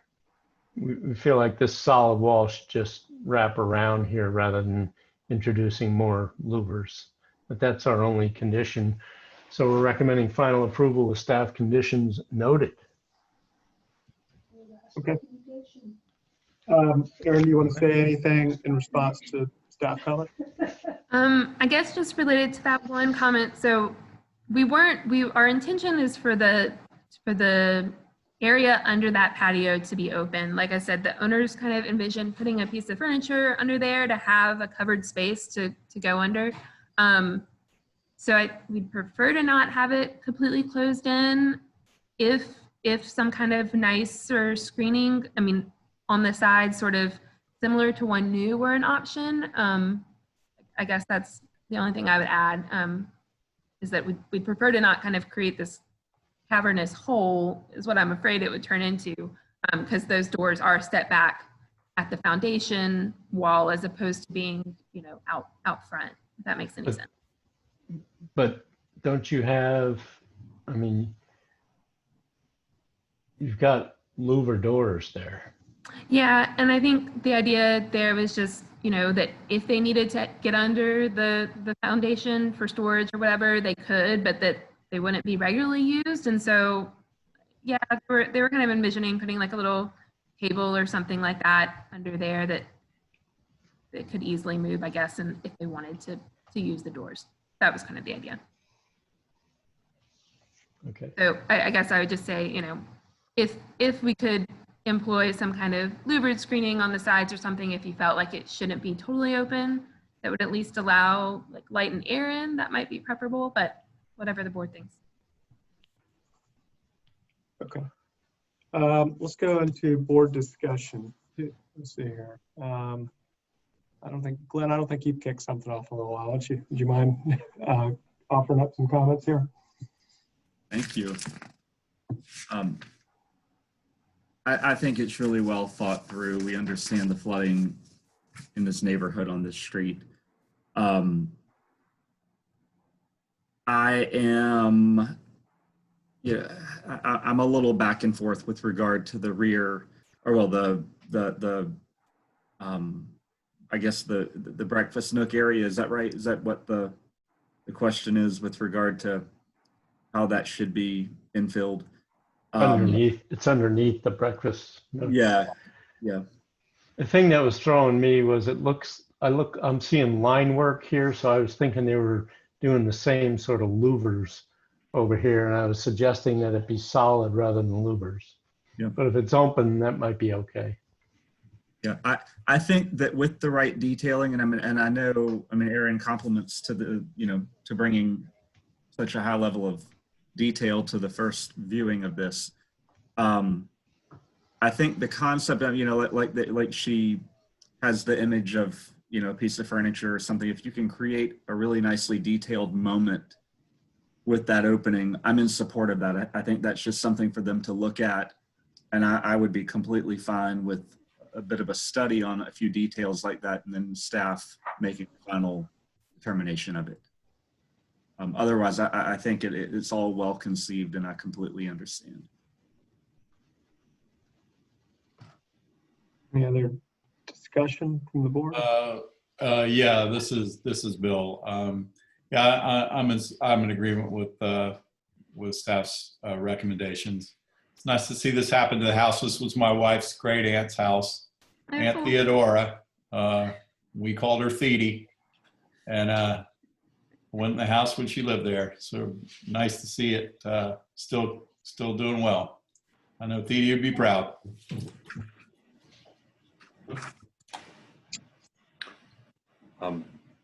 My turn. Your turn. Yeah, I'm in agreement with staff. I think I'm with Glenn. I think on sheet 9, that area that would be to the south. I think the back side of that area appears open as opposed to louvered, and so I think left open is probably fine. So I don't have an issue with that. And beyond that, I'm in agreement with staff. I think it's very nice. Okay, so everybody seems to be in line here. Are we saying leave it open rather than louver it? Yeah, can I ask Aaron a question? Sure. Aaron, are the sides of that louvered, or are they open? No, the intention is for it to be open. The only louvers were occurring at the doors that are at the foundation wall. So we would like for it to be open. Yeah, yeah. And I think my foundation plan is confusing because we've got the first floor plan like laid on top of it. So probably the railings from the first floor plan are showing up there, but it's intended to be open. Thought I'd taught you better than that. All right, so basically, Yeah, I thought it was open as well. So if it's open, I'm fine. Yeah. So basically, if that detail gets it seems like it's gotten figured out. So the staff is basically saying final approval. I mean, it's straight up. Yeah. Okay. I would actually take away the third item there, the condition, because I thought it was screened, but if it's open, I think it's okay. Okay. All right. Anybody want to make a motion? Glenn Gardner, I'll make a motion for final approval, because 1 and 2 aren't really, so for final approval. Okay, Glenn's made a motion. Is there a second? I'll second. Second by Fillmore. All right, I'll put it to a vote. Bill? Yay, in favor. Fillmore? Yay, in favor. Glenn? In favor. Chair votes yay in favor. Motion carries unanimously. Thank you. Thanks, Aaron. I make a motion to adjourn. Dennis. Yeah, this is when we should be buying you a martini, Dennis. Dennis, Godspeed, brother. And I've got to get you to help me fix my slice, man. Dennis, you start drinking. Dennis is a scratch golfer. Item 12. He might be a 2 or a 3 now, but he'll be a scratch again soon. I can tell you that. Yeah. Yeah, I'm going to be playing a little more golf now, that's for sure. Yeah. Although I haven't played since this whole thing started, believe it or not, other than a couple of times in the evening, but not on the weekends when I usually do. You'll be the club champion again pretty soon, Dennis. Yeah. Well, it's been great, guys. Really great. You. Yeah. Really enjoyed working with you guys, and cheers. I don't know if you could see that, but yeah. Yeah, there it is. I can see it. Yeah. Like a Guinness. Cheers. I can cheers Advil and hand sanitizer. That's about all it has.